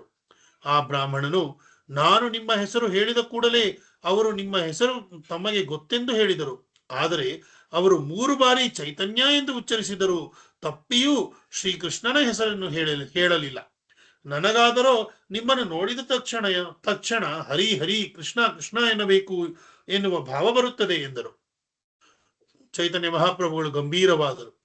ಮಾಯಾವಾದಿಗಳು ದೇವೋತ್ತಮನಾದ ಶ್ರೀಕೃಷ್ಣನ ವಿಚಾರದಲ್ಲಿ ಆಧ್ಯಾತ್ಮಿಕ ಅಪರಾಧಿಗಳು. ಆದ್ದರಿಂದಲೇ ಅವರು ತಪ್ಪಿಯೂ ಶ್ರೀಕೃಷ್ಣನ ಹೆಸರು ಕೇವಲ ಬ್ರಹ್ಮನ್, ಆತ್ಮ ಮತ್ತು ಚೈತನ್ಯ ಈ 3 ಶಬ್ದಗಳನ್ನು ಅವರು ಉಚ್ಚರಿಸಬಲ್ಲರು. ಕೃಷ್ಣನ ದೇಹಕ್ಕೂ ಮತ್ತು ಕೃಷ್ಣನ ನಾಮಕ್ಕೂ ಏನೂ ವ್ಯತ್ಯಾಸವಿಲ್ಲ. ಅವನ ಹೆಸರು ಮತ್ತು ಅವನ ನಡುವೆ ವ್ಯತ್ಯಾಸ ಇರುವುದು ಸಾಧ್ಯವಿಲ್ಲ. ಆದರೆ ಮಾಯಾವಾದಿಗಳು ಮಾತ್ರ ಅವನ ಹೆಸರು, ದೇಹ ಮತ್ತು ಮೂಲ ಸ್ವರೂಪ ಬೇರೆ ಬೇರೆ ಎನ್ನುತ್ತಾರೆ ಎಂದರು. ಆಮೇಲೆ ಅದಕ್ಕೆ ಪೂರಕವಾಗಿ ಕೃಷ್ಣನಾಮ, ಕೃಷ್ಣಗುಣ, ಕೃಷ್ಣಲೀಲಾ ವೃಂದ, ಕೃಷ್ಣೇನ ಸ್ವರೂಪ ಸಭ ಚಿದಾನಂದ ಎಂಬ ಶ್ಲೋಕವನ್ನು ಉಚ್ಚರಿಸಿದರು. ಆ ಬ್ರಾಹ್ಮಣನು ಎಲ್ಲವನ್ನೂ ಕೇಳಿಸಿಕೊಂಡ. ಮಹಾಪ್ರಭುಗಳಿಗೆ ಕೈ ಮುಗಿದು ಬಾಗಿದ. ಮಹಾಪ್ರಭುಗಳು, ನಾನು ಈ ವಿಚಾರವಾಗಿ ಹೆಚ್ಚು ಚಿಂತಿಸುವುದಿಲ್ಲ. ನಾನು ನನ್ನ ಭಾವಾವೇಶದ ಭಾವನೆಗಳನ್ನು ಈ ಕಾಶಿ ಕ್ಷೇತ್ರದಲ್ಲಿ ಬಂದ ವರ್ತಕ. ಅದು ಬಿಕರಿಯಾಗಿಲ್ಲವೆಂದಾದರೆ ನಾನು ಅದೆಲ್ಲವನ್ನು ಮರಳಿ ಒಯ್ಯಬೇಕಾಗುತ್ತದೆ. ಅದಕ್ಕಾಗಿ ನೀನು ಚಿಂತಿಸಬೇಡ ಎಂದು ಹೇಳಿದರು. ಆ ಬ್ರಾಹ್ಮಣನು ಮಹಾಪ್ರಭುಗಳ ಪಾದಗಳ ಮೇಲೆ ತಲೆಯಿಟ್ಟು, ದಯವಿಟ್ಟು ನನ್ನನ್ನು ತಮ್ಮ ಭಕ್ತನಾಗಿ ಸ್ವೀಕರಿಸಬೇಕು ಎಂದು ಭಿನ್ನವಿಸಿದ. ಮಹಾಪ್ರಭುಗಳು ಆ ಬ್ರಾಹ್ಮಣನನ್ನು ಆಲಿಂಗಿಸಿ ಮೈದಡವಿದರು. ಮಹಾಪ್ರಭುಗಳು ಮಾರನೆಯ ದಿನ ಮಥುರೆಗೆ ಹೊರಡಲು ಮುಂದಾದರು. ಆಗ ಮಹಾಪ್ರಭುಗಳ 3 ಭಕ್ತರು, ತಪನಮಿಶ್ರ, ಚಂದ್ರಶೇಖರ ಮತ್ತು ಬ್ರಾಹ್ಮಣ, ಮಹಾಪ್ರಭುಗಳ ಜೊತೆ ತಾವೂ ಬರುತ್ತೇವೆ ಎಂದು ಬೆನ್ನವನ್ನು ಮಂಡಿಸಿದರು. ಮಹಾಪ್ರಭುಗಳು ಅವರಲ್ಲಿ, ಇಲ್ಲ, ನೀವು ನನ್ನನ್ನು ಅನುಸರಿಸಿ ಬರಬಾರದು ಎಂದು ಮನವೊಲಿಸಿದರು. ಪ್ರಯಾಣಕ್ಕೆ ಆಣಿಯಾದರು. ಮಹಾಪ್ರಭುಗಳು ಮರುದಿನ ಬೆಳಂಬೆಳಗ್ಗೆ ಎದ್ದು ಮಥುರೆಯ ಕಡೆ ಹೊರಟರು. ಮಾರ್ಗದಲ್ಲಿ ಪ್ರಯಾಗವನ್ನು ತಲುಪಿ ಅಲ್ಲಿ ವೇಣಿ ಮಾಧವ ದೇವಸ್ಥಾನವನ್ನು ಸಂದರ್ಶಿಸಿದರು. ಪಕ್ಕದಲ್ಲೇ ಯಮುನೆ ಹರಿಯುತ್ತಿರುವುದನ್ನು ಕಂಡು ಮಹಾಪ್ರಭುಗಳು ಭಾವೋದ್ರೇಕಗೊಂಡು ಯಮುನಾ ಯಮುನಾ ಎನ್ನುತ್ತಾ ಯಮುನಾ ನದಿಗೆ ಧುಮುಕಿದರು. ಬಲಭದ್ರ ಭಟ್ಟಾಚಾರ್ಯರು ತಕ್ಷಣ ಅವರನ್ನು ಹಿಡಿದೆಳೆದು ರಕ್ಷಿಸಿದರು. ಮುಂದೆ ಅವರು ಎಲ್ಲೆಲ್ಲಿ ಹೋದರೋ ಅಲ್ಲೆಲ್ಲ ಜನರು ಅವರನ್ನು ಸುತ್ತುವರಿದರು. ಮಹಾಪ್ರಭುಗಳು ಆ ಜನರಿಗೆ ಕೃಷ್ಣ ಬೋಧನೆಯನ್ನು ಮಾಡಿ ಅವರನ್ನು ಕೃಷ್ಣ ಭಕ್ತರನ್ನಾಗಿಸಿದರು. ಮಹಾಪ್ರಭುಗಳಿಗೆ ಯಮುನಾ ನದಿಯ ಆಗಾಗ ಎದುರಾಗುತ್ತಿತ್ತು. ಅಂತಹ ಸಂದರ್ಭಗಳಲ್ಲಿ ಅವರು ಯಮುನಾ ಯಮುನಾ ಎಂದು ನದಿಗೆ ಧಮುಕುತ್ತಲೇ ಇರುತ್ತಿದ್ದರು. ಆ ಸಂದರ್ಭಗಳಲ್ಲಿ ಬಲಭದ್ರ ಭಟ್ಟಾಚಾರ್ಯರು ಅವರನ್ನು ಮೇಲೆಳೆದು ರಕ್ಷಿಸುತ್ತಿದ್ದರು. ಪ್ರಯಾಣದ ನಡುವೆ ಮಹಾಪ್ರಭುಗಳು ಭಾವಾವೇಶದಲ್ಲಿ ನಗುತ್ತಿದ್ದರು, ಅಳುತ್ತಿದ್ದರು, ನರ್ತಿಸುತ್ತಿದ್ದರು, ನೆಲದ ಮೇಲೆ ಹೊರಳಾಡುತ್ತಿದ್ದರು ಮತ್ತು ಆಗಾಗ ಪ್ರಜ್ಞೆ ತಪ್ಪಿ ಬೀಳುತ್ತಿದ್ದರು. ಮಹಾಪ್ರಭುಗಳು ಮಥುರಾನಗರವನ್ನು ಪ್ರವೇಶಿಸಿದರು. ತಕ್ಷಣ ಅವರಲ್ಲಿ ಪ್ರೇಮಾವೇಶವಾಯಿತು. ಅವರು ನೆಲದ ಮೇಲೆ ಉದ್ದಕ್ಕೂ ಬಿದ್ದು ದಂಡವತ್ ಪ್ರಣಾಮ ಮಾಡಿದರು. ಮಥುರೆಯಲ್ಲಿ ಮೊದಲು ಅವರು ವಿಶ್ರಾಮ್ ಘಾಟ್ಗೆ ಹೋಗಿ ಸ್ನಾನ ಮುಗಿಸಿ ಶ್ರೀಕೃಷ್ಣನ ಜನ್ಮಸ್ಥಾನವನ್ನು ಸಂದರ್ಶಿಸಿದರು. ಅಲ್ಲಿನ ಕೇಶವ ವಿಗ್ರಹನ ದರ್ಶನ ಮಾಡಿದರು. ಆಗ ಅವರಲ್ಲಿ ಮತ್ತೆ ಪ್ರೇಮೋನ್ಮಾದವಾಯಿತು. ಅವರು ದೊಡ್ಡದಾಗಿ ಕೀರ್ತನೆ ಮಾಡುತ್ತಾ ನರ್ತಿಸಿದರು. ನರ್ತಿಸುವಾಗಲೇ ನಕ್ಕರು. ಬಳಿಕ ನಗು ನಿಲ್ಲಿಸಿ ದೊಡ್ಡದಾಗಿ ಹೂಂಕಾರ ಮಾಡಿದರು. ಅಲ್ಲಿ ನೆರೆದಿದ್ದ ಜನರು ಈ ರೀತಿಯ ಪ್ರೇಮೋನ್ಮಾದವನ್ನು ನೋಡಿ ಆಶ್ಚರ್ಯಚಕಿತರಾದರು. ಆ ಮಂದಿ ಇದು ಭಾವವೋ ದೈವೋನ್ಮಾದವೋ ಎನ್ನುವುದು ತರ್ಕಿಸಲಾರದಾದರು. ಆ ಸಮಯದಲ್ಲಿ ಒಬ್ಬ ಬ್ರಾಹ್ಮಣನು ಅಲ್ಲಿಗೆ ಅನಿರೀಕ್ಷಿತವಾಗಿ ಒಂದು ಮಹಾಪ್ರಭುಗಳಿಗೆ ಪೊಡಮಟ್ಟ. ತಕ್ಷಣ ಪ್ರೇಮೋನ್ಮಾದಕ್ಕೆ ಒಳಗಾಗಿ ಮಹಾಪ್ರಭುಗಳ ಜೊತೆ ನರ್ತಿಸಲಾರಂಭಿಸಿದ. ಮಹಾಪ್ರಭುಗಳು ಅವನನ್ನು ಆಲಿಂಗಿಸಿದರು. ಬಳಿಕ ಆಲಿಂಗನವನ್ನು ಸಡಿಲಿಸಿ ಅವನ ಕೈ ಹಿಡಿದರು. ಆ ಇಬ್ಬರು ಪ್ರೇಮೋನ್ಮತ್ತರಾಗಿ ಸುತ್ತಲಿದ್ದವರಿಗೆಲ್ಲ ಹರಿನಾಮವನ್ನು ಜಪಿಸಿ ಎಂದು ಕೂಗಿ ಹೇಳಿದರು. ತೋಳುಗಳನ್ನೆತ್ತಿ ನರ್ತಿಸುತ್ತಾ ನಡುವೆ ಹರಿಬೋಲ್ ಹರಿಬೋಲ್ ಎಂದರು. ಇದನ್ನು ಕಂಡ ಜನರು ಬೆಕ್ಕಸ ಬೆರಗಾದರು. ನಿಧಾನವಾಗಿ ಎಲ್ಲರೂ ಕೈಗಳನ್ನು ಎತ್ತಿ ಹರಿ ಹರಿ ಎನ್ನತೊಡಗಿದರು. ಹರಿಹರಿ ಎನ್ನುವ ಸಂಕೀರ್ತನೆಯು ಆಕಾಶ ವ್ಯಾಪಿಯಾಯಿತು. ಅರ್ಚಕರು ಮುದಗೊಂಡು ಕೇಶವ ನಿರ್ಗಮಿಸಿದ ಹೂಹಾರವನ್ನು ಹಿಡಿದುಕೊಂಡು ಗರ್ಭಗುಡಿಯಿಂದ ಹೊರಬಂದರು. ಮಹಾಪ್ರಭುಗಳಿಗೆ ಆ ಹಾರವನ್ನು ತೊಡಿಸಿ, ಇಂಥ ಪ್ರೇಮಾವೇಶವನ್ನು ನಾನು ಈ ತನಕ ನೋಡಿರಲಿಲ್ಲ ಎಂದು ಮಹಾಪ್ರಭುಗಳನ್ನು ಬಹುವಾಗಿ ಪ್ರಶಂಸಿಸಿದರು. ದೇವಸ್ಥಾನದ ವಟಾರವೇ ಆಗ ನಂದನವನದಂತೆ ಆಯಿತು. ಜನರು ಸಾಕ್ಷಾತ್ ಶ್ರೀಕೃಷ್ಣನೇ ಅಲ್ಲಿಗೆ ಬಂದಂತಾಯಿತು ಎಂದುಕೊಂಡರು. ಇದು ಸುತ್ತಮುತ್ತಲಿನ ಮಂದಿಗೆ ತಿಳಿದು ಮಹಾಪ್ರಭುಗಳನ್ನು ನೋಡುವ ತವಕ ಊರೆಲ್ಲ ಹಬ್ಬಿತು. ಮಹಾಪ್ರಭುಗಳು ಬಹಳ ಹೊತ್ತು ಪ್ರೇಮೋನ್ಮಾದದಲ್ಲಿದ್ದರು. ಅದರಿಂದ ಅವರು ಬಿಡುಗಡೆಯಾದ ಮೇಲೆ ತಮ್ಮ ಜೊತೆಯಲ್ಲಿ ನರ್ತಿಸಿದ ಬ್ರಾಹ್ಮಣನಲ್ಲಿ ನಿಮ್ಮಲ್ಲಿ ಮಾತನಾಡಲಿಕ್ಕಿದೆ ಎಂದು ಅವನನ್ನು ಏಕಾಂತ ಸ್ಥಳಕ್ಕೆ ಕರೆದೊಯ್ದರು. ತಮಗೆ ಇದರಾಗಿ ಆ ಬ್ರಾಹ್ಮಣನನ್ನು ಕುಳ್ಳಿರಿಸಿ, ನನಗೆ ನಿಮ್ಮಲ್ಲಿ ಒಂದು ಪ್ರಶ್ನೆ ಇದೆ, ದಯವಿಟ್ಟು ಉತ್ತರಿಸುವಿರಾ ಎಂದು ಕೇಳಿದರು. ಆ ಬ್ರಾಹ್ಮಣನು ಕೇಳಿ ಎಂದ. ಮಹಾಪ್ರಭುಗಳು, ನಾವು ನರ್ತಿಸುತ್ತಿದ್ದಾಗ ನಿಮಗೆ ಪ್ರೇಮೋನ್ಮಾದವಾದದ್ದನ್ನು ನಾನು ಗಮನಿಸಿದೆ. ಈ ಪ್ರೇಮದ ಐಶ್ವರ್ಯವನ್ನು ನೀವು ಎಲ್ಲಿಂದ ಸಂಪಾದಿಸಿದಿರಿ ಎಂದು ಪ್ರಶ್ನಿಸಿದರು. ಆ ಬ್ರಾಹ್ಮಣನು, ಶ್ರೀಪಾದ ಮಾಧವೇಂದ್ರಪುರಿಯವರು ಹಿಂದೊಮ್ಮೆ ಮಥುರೆಗೆ ಬಂದಿದ್ದಾಗ ನಾನು ಅವರಲ್ಲಿ ನನ್ನನ್ನು ಅವರ ಶಿಷ್ಯನನ್ನಾಗಿ ಸ್ವೀಕರಿಸಲು ವಿನಂತಿಸಿದೆ. ಅವರು ಕೃಪೆ ಮಾಡಿ ನನ್ನನ್ನು ಶಿಷ್ಯನನ್ನಾಗಿ ಸ್ವೀಕರಿಸಿದರು. ನಾನು ವಿನೀತನಾಗಿ ಅವರನ್ನು ನನ್ನ ಮನೆಗೆ ಆಹ್ವಾನಿಸಿದ್ದೆ. ಅವರು ಬಂದು ನನ್ನ ಮನೆಯಲ್ಲಿ ಭೋಜನವನ್ನು ಸಹ ಸ್ವೀಕರಿಸಿದ್ದರು. ಅವರು ಗೋವರ್ಧನಗಿರಿಯಲ್ಲಿ ಗೋಪಾಲ ವಿಗ್ರಹವನ್ನು ಸ್ಥಾಪಿಸಿ ಅವರು ಆರಾಧನೆಯ ವ್ಯವಸ್ಥೆಯನ್ನು ಮಾಡಿ ಹೋಗಿದ್ದರು. ಈ ಕೃಷ್ಣ ಪ್ರೇಮದ ಐಶ್ವರ್ಯವು ಅವರದೇ ಕೃಪೆ ಎಂದು ಉತ್ತರಿಸಿದ. ಮಹಾಪ್ರಭುಗಳಿಗೆ ಆ ಮಾತನ್ನು ಕೇಳಿ ರೋಮಾಂಚನವಾಯಿತು. ಅವರಿಗೆ ಆ ಬ್ರಾಹ್ಮಣನು ಮಾಧವೇಂದ್ರಪುರಿಯವರ ಶಿಷ್ಯನಾಗಿರುವುದರಿಂದ ತಾವು ಇವರನ್ನು ಗೌರವಿಸಬೇಕು ಎಂದು ಅನಿಸಿತು. ಅವರು ಬ್ರಾಹ್ಮಣನಿಗೆ ಕೈ ಮುಗಿದು ಬಾಗಿದರು. ಅವನ ಪಾದಗಳಿಗೆ ಶಿರಸ್ಸನ್ನು ಒಡ್ಡಿದರು. ಬ್ರಾಹ್ಮಣನು ಗಾಬರಿಯಾಗಿ, ಅರೇ, ತಾವು ಇದೇನು ಮಾಡುತ್ತಿದ್ದೀರಿ ಎಂದ. ಆತನು ಮಹಾಪ್ರಭುಗಳಿಗೆ ಸಾಷ್ಟಾಂಗ ನಮಿಸಿದ. ಮಹಾಪ್ರಭುಗಳು, ನೀವು ನನಗೆ ಗುರುಗಳ ಸ್ಥಾನದಲ್ಲಿದ್ದೀರಿ. ನಾನು ನಿಮಗೆ ಶಿಷ್ಯನ ಸಮಾನ. ನೀವು ನನಗೆ ನಮಸ್ಕರಿಸುವುದು ಧರ್ಮಸಮ್ಮತವಲ್ಲ ಎಂದು ಹೇಳಿದರು. ಬ್ರಾಹ್ಮಣನಿಗೆ ಅರ್ಥವಾಗಲಿಲ್ಲ. ಆತ ಕಳವಳದಿಂದ, ನೀವು ಯಾಕೆ ಹೀಗೆ ಮಾತನಾಡುತ್ತಿದ್ದೀರಿ ಎನ್ನುವುದು ನನಗೆ ಅರ್ಥವಾಗುತ್ತಿಲ್ಲ. ವಾಸ್ತವವಾಗಿ ನೀವೊಬ್ಬ ಸನ್ಯಾಸಿ, ನಾನೊಬ್ಬ ಸಾಮಾನ್ಯ ಮನುಷ್ಯ ಎಂದ. ಮುಂದುವರಿಸುತ್ತಾ, ಶ್ರೀಕೃಷ್ಣನ ನಾಮ ಕೇಳಿದ ಕೂಡಲೇ ನಿಮ್ಮಲ್ಲಿ ಪ್ರೇಮಾವೇಶವಾಗಬೇಕೆಂದರೆ ಮಾಧವೇಂದ್ರಪುರಿಗಳ ಅನುಗ್ರಹವು ನಿಮಗೆ ಆಗಿರಬೇಕು. ಅವರ ಕೃಪೆ ಇಲ್ಲದೆ ಈ ರೀತಿಯ ಕೃಷ್ಣ ಪ್ರೇಮವು ಯಾರಿಗಾದರೂ ದಕ್ಕುವುದು ಅಸಾಧ್ಯ. ನಿಮಗೆ ಅವರ ಅನುಗ್ರಹವಾಗಿದೆ ಎಂದೇ ನಾನು ನಿಮಗೆ ಪೊಡಮಟ್ಟೆ ಎಂದ. ಆಗ ಬಲಭದ್ರ ಭಟ್ಟಾಚಾರ್ಯರು ಆ ಬ್ರಾಹ್ಮಣನಿಗೆ ಮಹಾಪ್ರಭುಗಳಿಗೂ ಮಾಧವೇಂದ್ರಪುರಿಯವರಿಗೂ ಇವರ ಸಂಬಂಧವನ್ನು ವಿವರಿಸಿದರು. ಮಾಧವೇಂದ್ರಪುರಿಯವರ ಶಿಷ್ಯರು ಶ್ರೀ ಈಶ್ವರಪುರಿಯವರು, ಶ್ರೀ ಈಶ್ವರಪುರಿಯವರ ಶಿಷ್ಯರು ಶ್ರೀ ಚೈತನ್ಯ ಮಹಾಪ್ರಭುಗಳು. ಬ್ರಾಹ್ಮಣನು ಖುಷಿಗೊಂಡು ಮಹಾಪ್ರಭುಗಳನ್ನು ತನ್ನ ಮನೆಗೆ ಆಹ್ವಾನಿಸಿದ. ಮಹಾಪ್ರಭುಗಳು ಒಪ್ಪಿಗೆ ನೀಡಿ ಆ ಬ್ರಾಹ್ಮಣನ ಮನೆಯಾಚೆ ನಡೆದರು. ಆ ಬ್ರಾಹ್ಮಣನು ಮಹಾಪ್ರಭುಗಳನ್ನು ಗೌರವದಿಂದ ಸ್ವಾಗತಿಸಿದ. ಖುಷಿಯಿಂದ ಅವರ ಸೇವೆ ಮಾಡಿದ. ಬ್ರಾಹ್ಮಣನು ಬಲಭದ್ರ ಭಟ್ಟಾಚಾರ್ಯರ ಕಡೆ ತಿರುಗಿ ದಯವಿಟ್ಟು ಮಹಾಪ್ರಭುಗಳಿಗಾಗಿ ಅಡಿಗೆ ಮಾಡಿ ಎಂದು ವಿನಂತಿಸಿದ. ಆದರೆ ಮಹಾಪ್ರಭುಗಳು ಬ್ರಾಹ್ಮಣನಿಗೆ ಆದೇಶಿಸಿದರು, ಮಾಧವೇಂದ್ರ ಪುರಿಯವರು ಈಗಾಗಲೇ ನಿಮ್ಮ ಮನೆಯಲ್ಲಿ ಪ್ರಸಾದ ಸ್ವೀಕರಿಸುವುದರಿಂದ ನೀವೇ ಅಡಿಗೆ ಮಾಡಿ ನನಗೆ ಬಡಿಸಿ. ಬ್ರಾಹ್ಮಣನು ಸಂಕೋಚದಿಂದ, ಮಹಾಪ್ರಭುಗಳೇ, ನಾನು ಸನೋಡಿಯಾ ಬ್ರಾಹ್ಮಣ ಸಮುದಾಯಕ್ಕೆ ಸೇರಿದ ವ್ಯಕ್ತಿ, ದಯವಿಟ್ಟು ಕ್ಷಮಿಸಬೇಕು ಎಂದ. ಮಹಾಪ್ರಭುಗಳು ಮುಗುಳ್ನಕ್ಕು, ಅದು ನನಗೆ ತಿಳಿದಿದೆ. ಆದರೆ ಮಾಧವೇಂದ್ರ ಪುರಿಯವರು ನಿಮ್ಮಲ್ಲಿ ಆಗಲೇ ಪ್ರಸಾದ ಸ್ವೀಕಾರ ಮಾಡಿರುವುದರಿಂದ ಯಾವ ಅಪಚಾರವೂ ಆಗಲಾರದು ಎಂದರು. ಆ ದಿನಗಳಲ್ಲಿ ಭಾರತದ ಈಶಾನ್ಯ ಪ್ರದೇಶದಲ್ಲಿ ವೈಶ್ಯರನ್ನು ಅನೇಕ ಪಂಗಡಗಳಲ್ಲಿ ಗುರುತಿಸಲಾಗುತ್ತಿತ್ತು. ಅಗರ್ವಾಲ, ಕಾಲಾವರ, ಸಾನ್ವಾಡ ಎನ್ನುವ ಪಂಗಡಗಳನ್ನು ಅವುಗಳಲ್ಲಿ ಮುಖ್ಯವಾಗಿದ್ದವು. ಅಗರ್ವಾಲ ಪಂಗಡದವರು ಪ್ರಥಮ ದರ್ಜೆಯ ವೈಶ್ಯರೆಂಬ ಮಾತಿತ್ತು. ಉಳಿದ ಪಂಗಡದವರು ಕೆಳಮಟ್ಟದ ವೈಶ್ಯರೆಂಬ ಭಾವನೆ ಜನರಲ್ಲಿತ್ತು. ಕೆಳಮಟ್ಟದ ಈ ವೈಶ್ಯರು ಮದ್ಯಪಾನ ಮಾಡುತ್ತಿದ್ದರಷ್ಟೇ ಅಲ್ಲದೆ ಶೂದ್ರ ಸಂಪರ್ಕದಲ್ಲಿ ಸಹ ಇರುತ್ತಿದ್ದರು. ಇದರಿಂದಾಗಿ ಅವರು ಕೀಳಂದಾಜಿಗೆ ಒಳಗಾಗಿದ್ದರು. ಈ ಕೆಳವರ್ಗದ ವೈಶ್ಯರಿಗೆ ಮಾರ್ಗದರ್ಶನ ಮಾಡುವ ಬ್ರಾಹ್ಮಣರು ಸನೋಡಿಯಾ ಬ್ರಾಹ್ಮಣರೆಂದು ಪರಿಗಣಿಸಲ್ಪಟ್ಟಿದ್ದರು. ಸನೋಡಿಯಾ ಬ್ರಾಹ್ಮಣರಲ್ಲಿ ಬೇರೆ ಬ್ರಾಹ್ಮಣರು ಮತ್ತು ಸನ್ಯಾಸಿಗಳು ತಪ್ಪಿಯೂ ಭೋಜನ ಸ್ವೀಕರಿಸುತ್ತಿರಲಿಲ್ಲ. ಮಹಾಪ್ರಭುಗಳ ಮಾತಿನಿಂದ ಆ ಸನೋಡಿಯಾ ಬ್ರಾಹ್ಮಣನು ತುಂಬಾ ಸಂತೋಷಪಟ್ಟ. ತಾನೇ ಅಡಿಗೆ ಮಾಡಿ ಮಹಾಪ್ರಭುಗಳಿಗೆ ಬಡಿಸಲು ನಿಶ್ಚಯಿಸಿದ. ಸಂತೋಷದಿಂದ, ಇಂದು ನನ್ನ ಜನ್ಮ ಸಾರ್ಥಕವಾಯಿತು, ನಾನು ಪಾವನನಾದೆ. ಆದರೆ ತಮ್ಮನ್ನು ಅನೇಕರು ತಪ್ಪಾಗಿ ಅರ್ಥೈಸಿ ನಿಂದಿಸಬಹುದು. ಇದು ಘೋರ ಅಪರಾಧ. ನಾನು ಅದನ್ನು ಕಿವಿಯಿಂದ ಕೇಳಲಾರೆ ಎಂದು ಹೇಳಿದ. ಮಹಾಪ್ರಭುಗಳು ಅವನನ್ನು ಸಂತೈಸುತ್ತಾ, ಇಂಥ ವಿಚಾರದಲ್ಲಿ ಯಾರೂ ದುಡುಕಬಾರದು. ವೇದಗಳು, ಪುರಾಣಗಳು ಮತ್ತು ಮಹಾಜ್ಞಾನಿಗಳಾದ ಋಷಿಗಳಲ್ಲಿ ಕೂಡ ಏಕಮತವೆಂಬುದು ಯಾವತ್ತೂ ಇರಲಿಲ್ಲ. ತತ್ಫಲವಾಗಿ ನಾನಾ ಬಗೆಯ ಸೂತ್ರಗಳು ಹುಟ್ಟಿಕೊಂಡಿವೆ. ಆದರೆ ಒಬ್ಬ ಮಹಾಜನ ಭಕ್ತರ ನಡವಳಿಕೆಯ ಮೂಲಕವೇ ಧರ್ಮತತ್ವಗಳ ನಿಜ ಉದ್ದೇಶವು ತೋರಿಸಲ್ಪಡುತ್ತದೆ. ಆದ್ದರಿಂದ ಮಾಧವೇಂದ್ರ ಪುರಿಯಂತಹವರನ್ನು ನಾವು ಅನುಸರಿಸಬೇಕು ಎಂದು ಹೇಳಿದರು. ಬ್ರಾಹ್ಮಣನು ಮಹಾಪ್ರಭುಗಳ ಮಾತುಗಳನ್ನು ಕೇಳುತ್ತಾ ನಿಂತ. ಮಹಾಪ್ರಭುಗಳು ಅದನ್ನು ಗಮನಿಸಿದರು. ತಮ್ಮ ಮಾತುಗಳನ್ನು ಮುಂದುವರಿಸಿದರು. ಒಂದು ಶ್ಲೋಕವನ್ನು ಎತ್ತಿಕೊಂಡರು.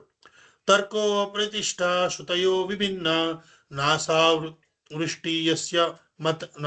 ಋಷೀಯಸ್ಯ ಮತಂ ನ ಭಿನ್ನಂ ಧರ್ಮಸ್ಯ ತತ್ವಂ ನಿಹಿತಂ ಗುಹಾಯ ಮಹಾಜನೋ ಯೇನ ಗತಸ್ಸ ಪಂಥ. ಒಣವಾಗ್ವಾದಗಳಿಂದ ಯಾವ ನಿರ್ಣಯವನ್ನು ಮುಟ್ಟಲಾಗುವುದಿಲ್ಲ. ಬೇರೆಯವರ ಅಭಿಪ್ರಾಯಗಳಿಗೆ ಭಿನ್ನವಾದ ಅಭಿಪ್ರಾಯವನ್ನು ಹೊಂದಿಲ್ಲದ ಪುರುಷನು ಮಹರ್ಷಿ ಎಂದು ಪರಿಗಣಿಸಲ್ಪಡುವುದಿಲ್ಲ. ಕೇವಲ ವಿಭಿನ್ನ ಶಾಖೆಗಳಿಂದ ಕೂಡಿದ ವೇದಗಳನ್ನು ಅಧ್ಯಯನ ಮಾಡುವ ಮೂಲಕ ಧರ್ಮತತ್ವವನ್ನು ಅರ್ಥ ಮಾಡಿಕೊಳ್ಳಲು ಪ್ರಯತ್ನಿಸುವ ವ್ಯಕ್ತಿಯು ಸರಿಯಾದ ಮಾರ್ಗಕ್ಕೆ ಬರಲಾರ. ಧರ್ಮತತ್ವಗಳ ಸುದೃಢ ಸತ್ಯವು ಕಲ್ಮಶರಹಿತವಾದ ಆತ್ಮ ಸಾಕ್ಷಾತ್ಕೃತ ವ್ಯಕ್ತಿಗಳ ಹೃದಯದಲ್ಲಿ ನಿಹಿತವಾಗಿದೆ. ಆದ ಕಾರಣ ಶಾಸ್ತ್ರಗಳು ದೃಢಪಡಿಸುವಂತೆ ಮಹಾಜನರು ಪ್ರತಿಪಾದಿಸುವ ಪ್ರಗತಿಶೀಲ ಪಥವನ್ನು ನಾವು ಅನುಸರಿಸಬೇಕು. ಇದನ್ನು ಕೇಳಿದ ಬ್ರಾಹ್ಮಣನು ವಿಶೇಷವಾಗಿ ಸಂತೋಷಪಟ್ಟ. ಮಹಾಪ್ರಭುಗಳ ತತ್ವ ನಿರ್ಣಯಗಳಿಗೆ ತಲೆಬಾಗಿದ. ಮಹಾಪ್ರಭುಗಳು ಭೋಜನಕ್ಕೆ ಕುಳಿತಾಗ ಪರಮ ಪ್ರೀತಿಯಿಂದ ಬಡಿಸಿ ಸಂತೃಪ್ತಿಗೊಂಡ. ಮಹಾಪ್ರಭುಗಳು ಬಂದಿರುವ ವಿಚಾರವು ಮಥುರೆಯಲ್ಲಿ ಸಿದ್ಧಿಯಾಯಿತು. ಪ್ರತಿಯೊಂದು ಮನೆಯಿಂದಲೂ ಜನರು ಉತ್ಸಾಹದಿಂದ ಮಹಾಪ್ರಭುಗಳ ದರ್ಶನಕ್ಕೆ ಬರತೊಡಗಿದರು. ಆ ಜನರನ್ನು ನೋಡಿ ಮಹಾಪ್ರಭುಗಳು ಉತ್ತೇಜಿತರಾದರು. ಕೈಗಳನ್ನು ಮೇಲೆತ್ತಿ ಹರಿಬೋಲ್ ಹರಿಬೋಲ್ ಎಂದು ಕೂಗಲಾರಂಭಿಸಿದರು. ಅಲ್ಲಿದ್ದ ಜನರೆಲ್ಲರೂ ಮಹಾಪ್ರಭುಗಳಿಗೆ ಸ್ಪಂದಿಸುತ್ತಾ ಪ್ರತಿಯೊಬ್ಬರಿಗೆ ಉನ್ಮತ್ತರಾಗಿ ಹರಿ ಹರಿ ಎನ್ನುತ್ತಾ ನರ್ತಿಸತೊಡಗಿದರು. ಆ ಸಂಕೀರ್ತನೆಯ ನದಿಯಂತೆ ಆಯಿತು. ಉಕ್ಕಿ ಹರಿದು ಯಮುನಿಯನ್ನು ಸೇರಿತು. ಮರುದಿನ ಸನೋಡಿಯಾ ಬ್ರಾಹ್ಮಣನು ಮಹಾಪ್ರಭುಗಳ ಬಳಿ ಬಂದ. ಯಮುನಾ ನದಿಯ ದಂಡೆಯಲ್ಲಿದ್ದ 24 ಸ್ನಾನಘಟ್ಟಗಳನ್ನು ಮಹಾಪ್ರಭುಗಳಿಗೆ ಕರೆದೊಯ್ಯಲು ಮುಂದಾದ. ಮಹಾಪ್ರಭುಗಳು ಆ ಎಲ್ಲಾ ಸ್ನಾನಘಟ್ಟಗಳಲ್ಲೂ ಸ್ನಾನ ಮಾಡಿದರು. ಆ ಬ್ರಾಹ್ಮಣನ ಮಾರ್ಗದರ್ಶನದಲ್ಲೇ ಮುಂದುವರಿದು ಯಮುನಾ ನದಿಯ ದಂಡೆಯ ಮೇಲಿರುವ ಸ್ವಯಂಭೂ, ವಿಶ್ರಾಮ ಘಾಟ್, ದೀರ್ಘ ವಿಷ್ಣು, ಭೂತೇಶ್ವರ, ಮಹಾವಿದ್ಯಾ ಮತ್ತು ಗೋಕರ್ಣವೇ ಮೊದಲಾದ ಪುಣ್ಯಸ್ಥಳಗಳನ್ನು ಸಂದರ್ಶಿಸಿದರು. ಚೈತನ್ಯ ಮಹಾಪ್ರಭುಗಳಿಗೆ ವೃಂದಾವನದ ನಾನಾ ಕಾಡುಗಳನ್ನು ನೋಡಬೇಕೆನಿಸಿತು. ಆ ಬ್ರಾಹ್ಮಣನು ಮಹಾಪ್ರಭುಗಳನ್ನು ತನ್ನ ಜೊತೆಯೇ ಕಾಡುಗಳಿಗೆ ಕರೆದೊಯ್ದ. ಅವರು ಬಯಸಿದಲ್ಲಿಗೆ ಕರೆದುಕೊಂಡು ಹೋದ. ಅವರು ಮಧುವನ, ತಾಲವನ, ಕುಮುದವನ, ಬಹುಲಾವನ ಮೊದಲಾದ ಕಾಡುಗಳನ್ನೆಲ್ಲಾ ಸಂದರ್ಶಿಸಿದರು. ಅಲ್ಲಿನ ಕೆರೆಗಳಲ್ಲಿ ಸ್ನಾನ ಮಾಡಿದರು. ಅಲ್ಲೆಲ್ಲ ಮಹಾಪ್ರಭುಗಳು ರೋಮಾಂಚನಗೊಂಡರು, ಪ್ರೇಮಾವೇಶಕ್ಕೆ ಒಳಗಾದರು. ಈ ಎಲ್ಲಾ ಗಳಲ್ಲಿ ಮಹಾಪ್ರಭುಗಳು ಖುಷಿಯಿಂದ ಸಂಚರಿಸತೊಡಗಿದರು. ಅಲ್ಲಿದ್ದ ಹಸುಗಳೆಲ್ಲ ಮಹಾಪ್ರಭುಗಳನ್ನು ಕಂಡು ಅವರ ಕೊಡೆಗೆ ಬರತೊಡಗಿದವು. ಮಹಾಪ್ರಭುಗಳು ಸಂತೋಷದಿಂದ ಅವುಗಳನ್ನು ಮೈ ತುರಿಸಿದರು. ಅವುಗಳು ಮಹಾಪ್ರಭುಗಳನ್ನು ಬಿಟ್ಟು ಹೋಗಲು ನಿರಾಕರಿಸಿದವು. ಗೋಪಾಲಕರು ಓಡೋಡಿ ಬಂದು ಬಹುಪರಿಶ್ರಮದಿಂದ ಹಸುಗಳನ್ನು ಮರಳಿ ಮೇಯಿಸಲು ಕರೆದೊಯ್ದರು. ಆಶ್ಚರ್ಯದಿಂದ ನಮ್ಮ ಹಸುಗಳು ಯಾಕೆ ಈ ಸನ್ಯಾಸಿಯಲ್ಲಿ ವಿಶೇಷ ಪ್ರೀತಿಯನ್ನು ತೋರಿದವು ಎಂದು ತಮ್ಮನ್ನು ತಾವೇ ಪ್ರಶ್ನಿಸಿಕೊಂಡರು. ಮಹಾಪ್ರಭುಗಳು ಆ ವನಗಳ ಕೆಲವು ಕಡೆಗಳಲ್ಲಿ ನಿಂತರು, ಇನ್ನು ಕೆಲವು ಕಡೆಗಳಲ್ಲಿ ಕುಳಿತರು ಮತ್ತು ಅನೇಕ ಕಡೆಗಳಲ್ಲಿ ಮಧುರವಾದ ಸ್ವರದಲ್ಲಿ ಶ್ರೀಕೃಷ್ಣನ ಲೀಲೆಗಳನ್ನು ಹಾಡಿದರು. ಅಷ್ಟರಲ್ಲಿ ದೂರದಲ್ಲಿದ್ದ ಜಿಂಕೆಗಳ ಹಿಂಡುಗಳು ಇದ್ದಲ್ಲಿಗೆ ಬಂತು. ಜಿಂಕೆಗಳು ಅವರ ಮುಖವನ್ನೇ ನೋಡುತ್ತಾ ನಿಂತವು. ಆಗ ಮಹಾಪ್ರಭುಗಳು ಹಾಡನ್ನು ನಿಲ್ಲಿಸಿದರು.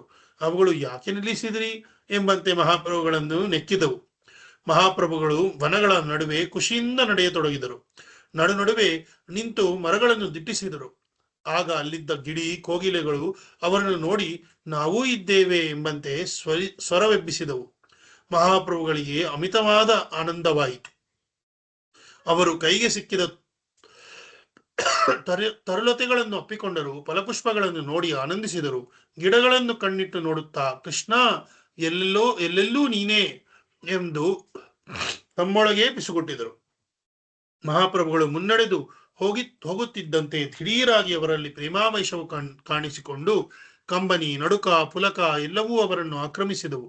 ಅವರು ಕೃಷ್ಣ ಕೃಷ್ಣ ಎಂದು ದೊಡ್ಡದಾಗಿ ಕೂಗಿ ಕುಣಿಯಲಾರಂಭಿಸಿದರು. ಮಹಾಪ್ರಭುಗಳು ಸ್ವಲ್ಪ ಹೊತ್ತಿನಲ್ಲಿ ಪ್ರೇಮಾವೇಶದಿಂದ ಬಿಡುಗಡೆಗೊಂಡರು. ಆಗ ಅವರ ಎದುರಿಗೆ ಇದ್ದ ಮರದಲ್ಲಿ ಒಂದು ಜೋಡಿ ಗಂಡು ಮತ್ತು ಹೆಣ್ಣು ಗಿಣಿಗಳು ಕಾಣಿಸಿಕೊಂಡವು. ಮಹಾಪ್ರಭುಗಳು ಆ ಪಕ್ಷಿಗಳು ತಮ್ಮ ಭಾಷೆಯಲ್ಲಿ ಸಂಭಾಷಿಸುತ್ತಿದ್ದನ್ನು ಗಮನಿಸಿ ಅವಳಿಗೆ ಬನ್ನಿ ನನ್ನ ಕೈಗೆ ಎಂದು ಸನ್ನೆ ಮಾಡಿದರು. ಆ ಗಿಣಿಗಳು ಮಹಾಪ್ರಭುಗಳ ಕೈ ಮೇಲೆ ಬಂದು ಕುಳಿತವು. ಮಹಾಪ್ರಭುಗಳು ನೀವು ಸಂಭಾಷಿಸುವುದನ್ನು ನಾನೂ ಕೇಳಬೇಕು ಎಂದು ಅವುಗಳ ಬೆನ್ನನ್ನು ನೇವರಿಸಿದರು. ಗಂಡು ಗಿಳಿಯು ಶ್ರೀಕೃಷ್ಣನ ಕುರಿತು ಹೇಳಿತು. ಸೌಂದರ್ಯಂ ಲಲನಾಲಿ ಧೈರ್ಯಂ ದಲನಂ ಲೀಲಾರಮಾಸ್ತಂಬಿನಿ ವೀರ್ಯಂ ಕಂದುಕಿತಾದ್ರಿವರ್ಯ ಮಮಲಾ ವರ್ಯಂ ಅಮಲಾ ಪಾರೆ ಪರಾರ್ಧಂ ಗುಣ ಶೀಲಂ ಸರ್ವಜನಾನುರಂಜನಮಿಹೋ ಯಸ್ಯಾಯಂ ಅಸ್ಮತ್ ಪ್ರಭುರ್ ವಿಶ್ವಂ ವಿಶ್ವಜನೀನ ಕೀರ್ತಿರವತಾ ಕೃಷ್ಣೋ ಜಗನ್ಮೋಹನಃ. ದೇವೋತ್ತಮನಾದ ಶ್ರೀಕೃಷ್ಣನ ನಾಮ ಸಂಕೀರ್ತನೆಯು ಪ್ರತಿಯೊಬ್ಬರಿಗೂ ಪ್ರಯೋಜನಕಾರಿಯಾಗಿದೆ. ಅವನ ಚೆಲುವು ವೃಂದಾವನದ ಗೋಪಿಯರನ್ನು ಗೆದ್ದು ಅವರ ತಾಳ್ಮೆಯನ್ನು ಸೋಲಿಸುತ್ತದೆ. ಅವನ ಲೀಲೆಗಳು ಭಾಗ್ಯ ದೇವತೆಯನ್ನು ಬೆರಗುಗೊಳಿಸುತ್ತದೆ. ಅವನ ದೇಹಶಕ್ತಿಯು ಗೋವರ್ಧನಗಿರಿಯನ್ನು ಮಕ್ಕಳು ಆಡುವ ಚುಕ್ಕಿ ಚೆಂಡಿನ ರೂಪಕ್ಕೆ ಇಳಿಸಿತ್ತು. ಅವನ ಅಕಳಂಕ ಗುಣಗಳು ಅಪಾರವಾಗಿದ್ದು ಅವನ ನಡವಳಿಕೆಯು ಎಲ್ಲರನ್ನೂ ಸಂತುಷ್ಟಗೊಳಿಸುತ್ತದೆ. ಪ್ರಭು ಕೃಷ್ಣನು ಸರ್ವಾಕರ್ಷಕ. ಓ, ಇಂಥ ಪ್ರಭು ಸಮಸ್ತ ಜಗತ್ತನ್ನು ಪಾಲಿಸಲಿ. ಇದನ್ನು ಕೇಳಿಸಿಕೊಂಡ ಹೆಣ್ಣುಗಿಳಿಯು ಕೃಷ್ಣನ ಪ್ರಿಯತಮೆಯಾದ ರಾಧಾರಾಣಿಯನ್ನು ವರ್ಣಿಸಿತು. ಶ್ರೀರಾಧಿಕಾಯ ಪ್ರಿಯತಾ ಸ್ವರೂಪದ ಸುಶೀಲತಾ ನರ್ತನ ಗಾನ ಚಾತುರಿ ಗುಣಾಲಿ ಸಂಪತ್ ಕವಿತಾ ಚರಾಜತೆ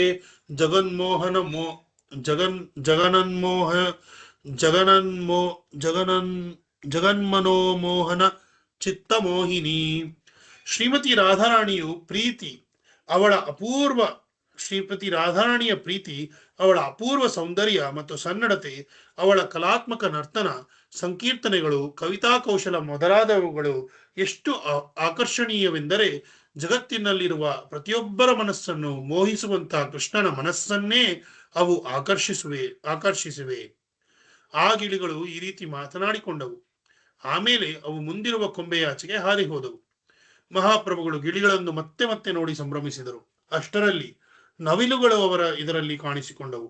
ಕೊರಳು ಕುಂಕಿಸುತ್ತಾ ಮೋಡಗಳು ಇಲ್ಲದಿದ್ದರೂ ಇವೆ ಎಂಬಂತೆ ರೆಕ್ಕೆ ಬೆಚ್ಚಿ ನರ್ತಿಸಿದವು. ಅವುಗಳ ನೀಲಿ ಕೊರಳುಗಳನ್ನು ಕಂಡ ಮಹಾಪ್ರಭುಗಳಲ್ಲಿ ಶ್ರೀಕೃಷ್ಣನ ನೆನಪು ಜಾಗೃತವಾಗಿ ಅವರಲ್ಲಿ ಪ್ರೇಮಾವೇಶವಾಯಿತು.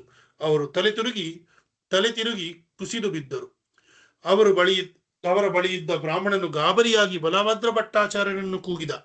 ಅವರು ಧಾವಿಸಿ ಬಂದು ಬ್ರಾಹ್ಮಣನ ಜೊತೆಗೂಡಿ ಮಹಾಪ್ರಭುಗಳ ಲಾಲನೆಯನ್ನು ನಡೆಸಿದರು. ಇಬ್ಬರೂ ಸೇರಿ ಮಹಾಪ್ರಭುಗಳ ಮುಖಕ್ಕೆ ಹಗುರವಾಗಿ ನೀರು ಚುಮುಕಿಸಿದರು. ಮಹಾಪ್ರಭುಗಳ ಹೊರವಸ್ತ್ರಗಳನ್ನು ಕಳಚಿ ಅವುಗಳಿಂದ ಮಹಾಪ್ರಭುಗಳಿಗೆ ಗಾಳಿ ಹಾಕತೊಡಗಿದರು. ಮಹಾಪ್ರಭುಗಳ ಕಿವಿಯಲ್ಲಿ ಕೃಷ್ಣನಾಮವನ್ನು ಪಠಿಸಿದರು. ಮಹಾಪ್ರಭುಗಳಿಗೆ ನಿಧಾನವಾಗಿ ಎಚ್ಚರವಾಯಿತು. ಎಚ್ಚರಗೊಂಡ ಅವರು ನೆಲದ ಮೇಲೆ ಉರುಳಾಡತೊಡಗಿದರು. ಅಲ್ಲಿದ್ದ ಕಲ್ಲು ಮುಳ್ಳುಗಳು ಮಹಾಪ್ರಭುಗಳ ದೇಹವನ್ನು ಚುಚ್ಚತೊಡಗಿದವು. ಬಲಭದ್ರ ಭಟ್ಟಾಚಾರ್ಯರು ಅದನ್ನು ನೋಡಲಾರದಾದರು. ಅವರು ಮಹಾಪ್ರಭುಗಳನ್ನು ತಮ್ಮ ತೊಡೆಯ ಮೇಲೆ ಮಲಗಿಸಿಕೊಂಡು ಮೃದುವಾಗಿ ತಲೆಯನ್ನು ನೇವರಿಸಿ ಸಂತೈಸಿದರು. ಮಹಾಪ್ರಭುಗಳು ಕಣ್ಣೊಡೆದು ಎದ್ದು ಕುಳಿತರು. ಸುತ್ತಲೂ ಕಣ್ಣಾಡಿಸಿದರು. ಬಡಕ್ಕನೆ ಎದ್ದು ನಿಂತು ಮತ್ತೆ ಕೃಷ್ಣನಾಮ ಕೀರ್ತನೆಯನ್ನು ಮಾಡಿದರು. ಚೈತನ್ಯ ಮಹಾಪ್ರಭುಗಳು ಮುಂದುವರಿದರು. ಅವರು ಹೆಜ್ಜೆಗಳನ್ನು ನಿರೀಕ್ಷಿಸಿದಂತೆ ಆರಿಟ್ ಗ್ರಾಮವು ಅವರಿಗೆ ಎದುರಾಯಿತು. ಆರಿಟ್ ಗ್ರಾಮವು ಹಿಂದೆ ಅರಿಷ್ಟ ಗ್ರಾಮ ಎಂದು ಕರೆಸಿಕೊಳ್ಳುತ್ತಿತ್ತು. ಈ ಗ್ರಾಮದಲ್ಲಿ ಶ್ರೀಕೃಷ್ಣನು ಅರಿಷ್ಟಾಸುರ ಎಂಬ ರಾಕ್ಷಸನ ವಧೆ ಮಾಡಿದ್ದನು ಹಾಗೂ ಅಲ್ಲಿನ ಧಾರ್ಮಿಕರನ್ನು ಉದ್ಧರಿಸಿದ್ದನು. ಈ ಗ್ರಾಮದಲ್ಲಿ ರಾಧಾಕುಂಡ ಮತ್ತು ಶ್ಯಾಮಕುಂಡ ಎನ್ನುವ ಎರಡು ನೀರಿನ ಕಲ್ಯಾಣಿಗಳನ್ನು ಇರುವುದು ಮಹಾಪ್ರಭುಗಳ ಮನಸ್ಸಿನಲ್ಲಿತ್ತು. ಅವರು ಆ ಗ್ರಾಮಸ್ಥರನ್ನು ಕರೆದು, ಇಲ್ಲಿ ರಾಧಾಕುಂಡ ಇದೆ ಎನ್ನುವುದು ಹೇಳಿದ್ದೇನೆ, ಅದು ಎಲ್ಲಿದೆ ಎಂದು ತೋರಿಸುವಿರಾ ಎಂದು ಕೇಳಿದರು. ಊರ ಮಂದಿಗೆ ಆ ಕುರಿತು ಯಾವುದೇ ಮಾಹಿತಿ ಇರಲಿಲ್ಲ. ಅವರೆಲ್ಲರಿಂದ ಗೊತ್ತಿಲ್ಲ ಎನ್ನುವ ಉತ್ತರವೂ ಬಂತು. ಮಹಾಪ್ರಭುಗಳು ತಮ್ಮ ಜೊತೆಯಲ್ಲಿದ್ದ ಬ್ರಾಹ್ಮಣನಾಚೆ ಮುಖ ತಿರುಗಿಸಿ, ನಿಮಗೇನಾದರೂ ಗೊತ್ತೇ ಎಂದು ಕೇಳಿದರು. ಆತ ಕೈ ಮುಗಿದ್ದು ಗೊತ್ತಿಲ್ಲ ಮಹಾಪ್ರಭುಗಳೇ ಎಂದರು. ಮಹಾಪ್ರಭುಗಳು ಮುಗುಳ್ನಗುತ್ತಾ ಹತ್ತಿರದಲ್ಲೇ ಇದ್ದ ವಿಶಾಲವಾದ ಗದ್ದೆಯೊಂದಕ್ಕೆ ಇಳಿದರು. ಆ ಗದ್ದೆಯಲ್ಲೇ ಆ ಕುಂಡಗಳನ್ನು ಹುಡುಕಲು ಮುಂದಾದರು. ಬ್ರಾಹ್ಮಣನು ಅವರನ್ನು ಅನುಸರಿಸಿದ. ಊರ ಮಂದಿ ಈ ಸನ್ಯಾಸಿ ಏನು ಮಾಡುತ್ತಾರೆ ಎಂಬ ಕುತೂಹಲಗೊಂಡರು. ತಂಡೋಪತಂಡವಾಗಿ ಬಂದು ಬೆರಗುಗಣಗಳಿಂದ ನೋಡತೊಡಗಿದರು. ಮಹಾಪ್ರಭುಗಳು ಗದ್ದೆಯ ಒಂದು ಭಾಗದಲ್ಲಿ ಇದ್ದ ಒಂದು ಪುಟ್ಟ ನೀರಿನ ಕುಂಡವನ್ನು ಗುರುತಿಸಿದರು. ಇದವೇ ರಾಧಾಕುಂಡ ಎಂದರು. ಸ್ವಲ್ಪ ದೂರದಲ್ಲಿ ಇದ್ದ ಇನ್ನೊಂದು ನೀರಿನ ಕುಂಡವನ್ನು ಗಮನಿಸಿದರು. ಇದುವೇ ಶ್ಯಾಮಕುಂಡ ಎಂದರು. ಸೇರಿದ ಜನರು ಹೌದೌದು, ಇರಲೂಬಹುದು ಎನ್ನತೊಡಗಿದರು. ಅಷ್ಟರಲ್ಲಿ ಮಹಾಪ್ರಭುಗಳು ಹೆಚ್ಚೇನೂ ನೀರಿಲ್ಲದ ಆ ಎರಡು ಕುಂಡಗಳಲ್ಲಿ ಸ್ನಾನ ಮಾಡಿದರು. ಬಳಿಕ ರಾಧಾಕುಂಡದ ಬಳಿ ನಿಂತು ಪ್ರಾರ್ಥನೆ ಸಲ್ಲಿಸಿದರು. ತರುವಾಯ ಬಳಿಯಲ್ಲಿದ್ದ ಬಲಭದ್ರ ಭಟ್ಟಾಚಾರ್ಯರಿಗೆ, ಶ್ರೀಕೃಷ್ಣನಿಗೆ ಎಲ್ಲ ಗೋಪಿಯರಿಗಿಂತಲೂ ರಾಧಾರಾಣಿಯಲ್ಲೇ ಹೆಚ್ಚು ಪ್ರೀತಿ. ಅವನು ರಾಧಾರಾಣಿಯೊಂದಿಗೆ ಇದೇ ಕುಂಡದಲ್ಲಿ ಜಲಕ್ರೀಡೆಯಾಡುತ್ತಿದ್ದ. ಇಂಥ ಅಪರೂಪದ ಕುಂಡದಲ್ಲಿ ಒಮ್ಮೆ ಸ್ನಾನ ಮಾಡಿದರೂ ಸಾಕು. ರಾಧಾರಾಣಿಗೆ ಶ್ರೀಕೃಷ್ಣನ ಕುರಿತು ಎಂಥ ದೈವೋನ್ಮಾದದ ಪ್ರೀತಿ ಇದೆಯೋ ಅಂಥದೇ ಪ್ರೀತಿಯು ಸ್ನಾನ ಮಾಡಿದವರಿಗೂ ದೊರೆಯುವುದು ಎಂದು ಹೇಳಿದರು. ಬಲಭದ್ರ ಭಟ್ಟಾಚಾರ್ಯರಿಗೆ ಆಶ್ಚರ್ಯವಾಯಿತು. ಅವರು ಆ ಆಶ್ಚರ್ಯದಲ್ಲಿ ಇರುವಾಗಲೇ ಮಹಾಪ್ರಭುಗಳು ಆ ಕುಂಡದ ಮೃತ್ತಿಕೆಯನ್ನು ತೆಗೆದು ಅದರಿಂದ ತಿಲಕ ಮಾಡಿ ಮೈಗೆ ಹಚ್ಚಿಕೊಂಡರು. ಒಂದಷ್ಟು ಮೃತ್ತಿಕೆಯನ್ನು ತೆಗೆದಿರಿಸಿ ಬಲಭದ್ರ ಭಟ್ಟಾಚಾರ್ಯರಿಗೆ ಅದನ್ನು ಎತ್ತಿಕೊಂಡು ಬರಲು ಆದೇಶಿಸಿದರು. ಪ್ರಯಾಣವು ಮುಂದುವರಿಯಿತು. ಇಬ್ಬರಿಗೂ ಸುಮನಸ್ ಎನ್ನುವ ಸರೋವರವು ಎದುರಾಯಿತು. ಅದರ ಎದಿರಿನಲ್ಲಿದ್ದ ಗೋವರ್ಧನಗಿರಿಯು ಎದ್ದು ಕಾಣತೊಡಗಿತು. ಮಹಾಪ್ರಭುಗಳು ಗೋವರ್ಧನಗಿರಿಯನ್ನು ಸಮೀಪಿಸಿದರು.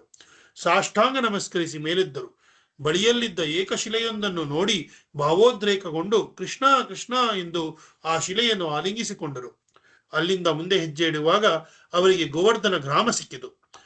ಅವರು ಅಲ್ಲಿರುವ ಹರಿದೇವ ಎನ್ನುವ ದೇವರ ವಿಗ್ರಹಕ್ಕೆ ಪ್ರಣಾಮಗಳನ್ನು ಸಲ್ಲಿಸಿದರು. ಮತ್ತೆ ಭಾವೋದ್ರೇಕಕ್ಕೆ ಒಳಗಾಗಿ ಹರಿ ಹರಿ ಕೃಷ್ಣ ಕೃಷ್ಣ ಎಂದು ನರ್ತಿಸಲು ಪ್ರಾರಂಭಿಸಿದರು. ಅಲ್ಲಿನ ಅರ್ಚಕರು ಮತ್ತು ಊರ ಮಂದಿ ಮಹಾಪ್ರಭುಗಳನ್ನು ಸ್ವಾಗತಿಸಿದರು. ಅವರೆಲ್ಲರೂ ಮಹಾಪ್ರಭುಗಳ ಅಪರೂಪದ ಚಟುವಟಿಕೆಗಳನ್ನು ನೋಡಿ ಬೆರಗಾದರು. ಅದ್ಭುತವೆನ್ನಬಹುದಾದ ಅವರ ಸುಂದರಾಂಗವನ್ನು ನೋಡಿ ಆಹಾ ಎಂದರು. ಬಲಭದ್ರ ಭಟ್ಟಾಚಾರ್ಯರು ಅನತಿ ದೂರದಲ್ಲಿಯೇ ಇದ್ದ ಬ್ರಹ್ಮಕುಂಡದ ಬಳಿ ಅಡಿಗೆ ಮಾಡಿದರು. ಮಹಾಪ್ರಭುಗಳು ಅಲ್ಲಿಯೇ ಪ್ರಸಾದ ಸ್ವೀಕರಿಸಿದರು.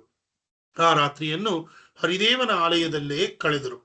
ಗೋವರ್ಧನಗಿರಿಯು ಶ್ರೀಕೃಷ್ಣನ ಆದ್ದರಿಂದ ಕಾಲಿನಿಂದ ಗಿರಿಯನ್ನು ಸ್ಪರ್ಶಿಸುವುದು ಮಹಾಪ್ರಭುಗಳಿಗೆ ಇಷ್ಟವಾಗಲಿಲ್ಲ. ಈ ಕಾರಣ ಅವರು ಗಿರಿಯನ್ನು ಏರಲಾಗಲಿಲ್ಲ ಮತ್ತು ಗೋವರ್ಧನಗಿರಿಯ ನೆತ್ತಿಯಲ್ಲಿರುವ ಗೋಪಾಲ ದೇವರ ದರ್ಶನವನ್ನು ಮಾಡಲಾಗಲಿಲ್ಲ. ಗೋಪಾಲನನ್ನು ನೋಡಲಾಗಲಿಲ್ಲವಲ್ಲ ಎಂಬ ಚಿಂತೆ ಮಹಾಪ್ರಭುಗಳನ್ನು ಆ ರಾತ್ರಿ ಕಾಡತೊಡಗಿತು. ಅವರು ಆ ಚಿಂತೆಯನ್ನು ಶ್ರೀಕೃಷ್ಣನಿಗೆ ಅರ್ಪಿಸಿದರು. ಮರುದಿನ ಮಹಾಪ್ರಭುಗಳು ಗೋವರ್ಧನಗಿರಿಯ ಪಕ್ಕದಲ್ಲಿರುವ ಮಾನಸಗಂಗಾ ಸರೋವರದಲ್ಲಿ ಸ್ನಾನ ಮಾಡಿ ಗೋವರ್ಧನಗಿರಿಗೆ ಪ್ರದಕ್ಷಿಣೆ ಬಂದರು. ಪ್ರದಕ್ಷಿಣೆ ಹಾಕುತ್ತಿರುವಾಗಲೇ ದೈವೋನ್ಮಾದಕ್ಕೆ ಒಳಗಾದರು.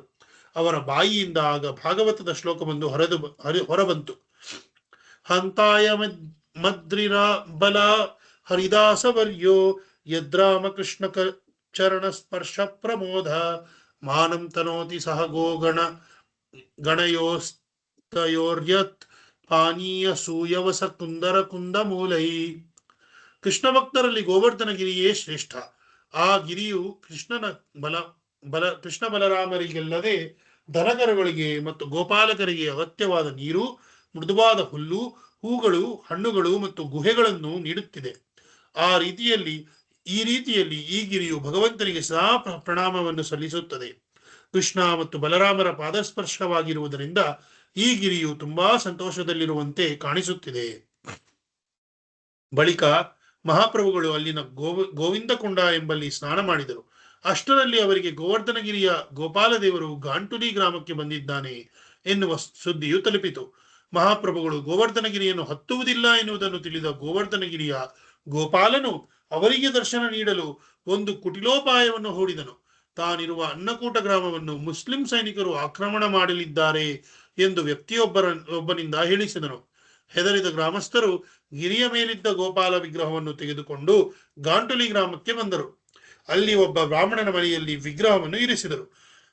ಮಹಾಪ್ರಭುಗಳು ಸಂತಸದಿಂದ ಗಾಂಟುಲಿ ಗ್ರಾಮಕ್ಕೆ ತೆರಳಿದರು. ಗೋಪಾಲ ದೇವರ ದರ್ಶನ ಮಾಡಿದರು. ಆ ವಿಗ್ರಹವನ್ನು ನೋಡುತ್ತಿದ್ದಂತೆ ಅವರು ಪ್ರೇಮೋನ್ಮಾದಕ್ಕೆ ಒಳಗಾದರು. ಕೀರ್ತಿಸಿ ನರ್ತಿಸಿದರು. ಈ ಬಗೆಯಲ್ಲಿ 3 ದಿನಗಳ ಕಾಲ ಅವರು ಗೋಪಾಲ ದೇವರನ್ನು ಸೇವಿಸಿದರು. 4ನೆಯ ದಿನ ಭಕ್ತರು ಅಪಾರವಾಗಿ ಸೇರಿದರು. ಗೋಪಾಲ ದೇವರನ್ನು ಗೋವರ್ಧನಗಿರಿಯ ಮೇಲಿರುವ ಮೂಲ ದೇವಾಲಯಕ್ಕೆ ಕೊಂಡೊಯ್ದರು. ಈ ಬಗೆಯಲ್ಲಿ ಬೆಟ್ಟದ ಗೋಪಾಲನು ತಾನೇ ಬೆಟ್ಟದಿಂದ ಕೆಳಗಿಳಿದು ಬಂದು ಚೈತನ್ಯ ಮಹಾಪ್ರಭುಗಳ ಮನದಾಸೆಯನ್ನು ಪೂರೈಸಿದರು.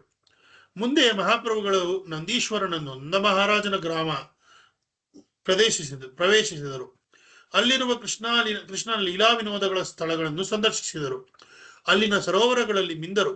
ಆಗ ಇದಿರಾದ ಬೆಟ್ಟವೊಂದನ್ನು ಅವರಿಗೆ ಏರಬೇಕೆಂದು ಎನ್ನಿಸಿತು. ಅಷ್ಟರಲ್ಲಿ ಅವರನ್ನು ಭೇಟಿ ಮಾಡಲು ಬಂದ ಸ್ಥಳೀಯರನ್ನು ಮಹಾಪ್ರಭುಗಳು ಈ ಬೆಟ್ಟದ ಮೇಲೆ ಯಾವ ವಿಗ್ರಹ ಇದೆ ಎಂದು ಕುತೂಹಲದಿಂದ ಕೇಳಿದರು. ಸ್ಥಳೀಯರು ಮಹಾಪ್ರಭುಗಳಿಗೆ, ಮಹಾಸ್ವಾಮಿ, ಈ ಬೆಟ್ಟದಲ್ಲೊಂದು ಗುಹೆ ಇದೆ. ಅದರೊಳಗೆ ದಷ್ಟಪುಷ್ಟವಾದ ತಂದೆ ತಾಯಿಗಳ 2 ವಿಗ್ರಹಗಳಿವೆ.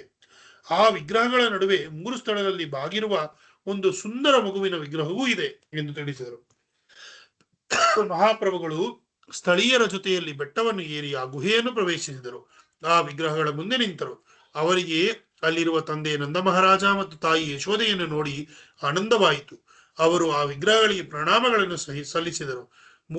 ಮೂರನೆಯದಾಗಿದ್ದ ಕೃಷ್ಣನ ವಿಗ್ರಹವನ್ನು ಆನಂದದಿಂದ ಸ್ಪರ್ಶಿಸಿದರು.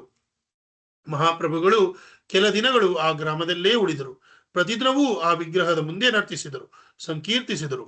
ಬಳಿಕ ಮಹಾಪ್ರಭುಗಳು ನಿಧಾನವಾಗಿ ಕೆಳಗಿಳಿದು ಖದಿರವನಕ್ಕೆ ಬಂದು ನಿಂತರು. ಅಲ್ಲಿಂದ ಮುಂದೆ ಅವರು ಶೇಷಸಾಯಿ, ಕೇಲಾತೀರ್ಥ, ಭಾಂಡೀರವನ, ಶ್ರೀವನ, ಮಹಾವನ ಮೊದಲಾದ ಕಡೆಗಳಲ್ಲಿ ಸಂಚರಿಸಿದರು. ಓಡೋಡಿ ಬಂದಂತೆ ಗೋಕುಲದಲ್ಲಿ ಬಂದು ನಿಂತರು. ಮತ್ತೆ ಮಥುರಾಕ್ಕೆ ಹಿಂದಿರುಗಿ ಶ್ರೀಕೃಷ್ಣನ ಜನ್ಮಸ್ಥಳವನ್ನು ವೀಕ್ಷಿಸಿದರು. ಮಹಾಪ್ರಭುಗಳು ಹೀಗೆ ಶ್ರೀಕೃಷ್ಣನು ಹುಟ್ಟಿ ಆಟವಾಡಿರುವ ಕಡೆಗಳಲ್ಲೆಲ್ಲ ಓಡಾಡಿದ ಕಡೆಗಳಲ್ಲಿ ಶ್ರೀಕೃಷ್ಣನು ಬಾಲಲೀಲಾ ವಿನೋದಗಳನ್ನು ಮಾಡಿದ ಸ್ಥಳಗಳನ್ನು ನೋಡಿದರು. ಅಲ್ಲಿ ಸಾವಿರಾರು ಜನರನ್ನು ಅವರನ್ನು ನೋಡಿ ಸಾಕ್ಷಾತ್ ಕೃಷ್ಣನೇ ಮತ್ತೆ ಅವತರಿಸಿ ಬಂದಿದ್ದಾನೆ ಎಂದರು. ಹೋದಲ್ಲೆಲ್ಲ ಮಹಾಪ್ರಭುಗಳನ್ನು ಜನರು ಮುಗಿಬಿದ್ದು ಸುತ್ತುವರಿಯುತ್ತಿದ್ದರು. ಅವರ ನರ್ತನ ಕೀರ್ತನಗಳನ್ನು ಕಂಡು ಆನಂದಿಸುತ್ತಿದ್ದರು.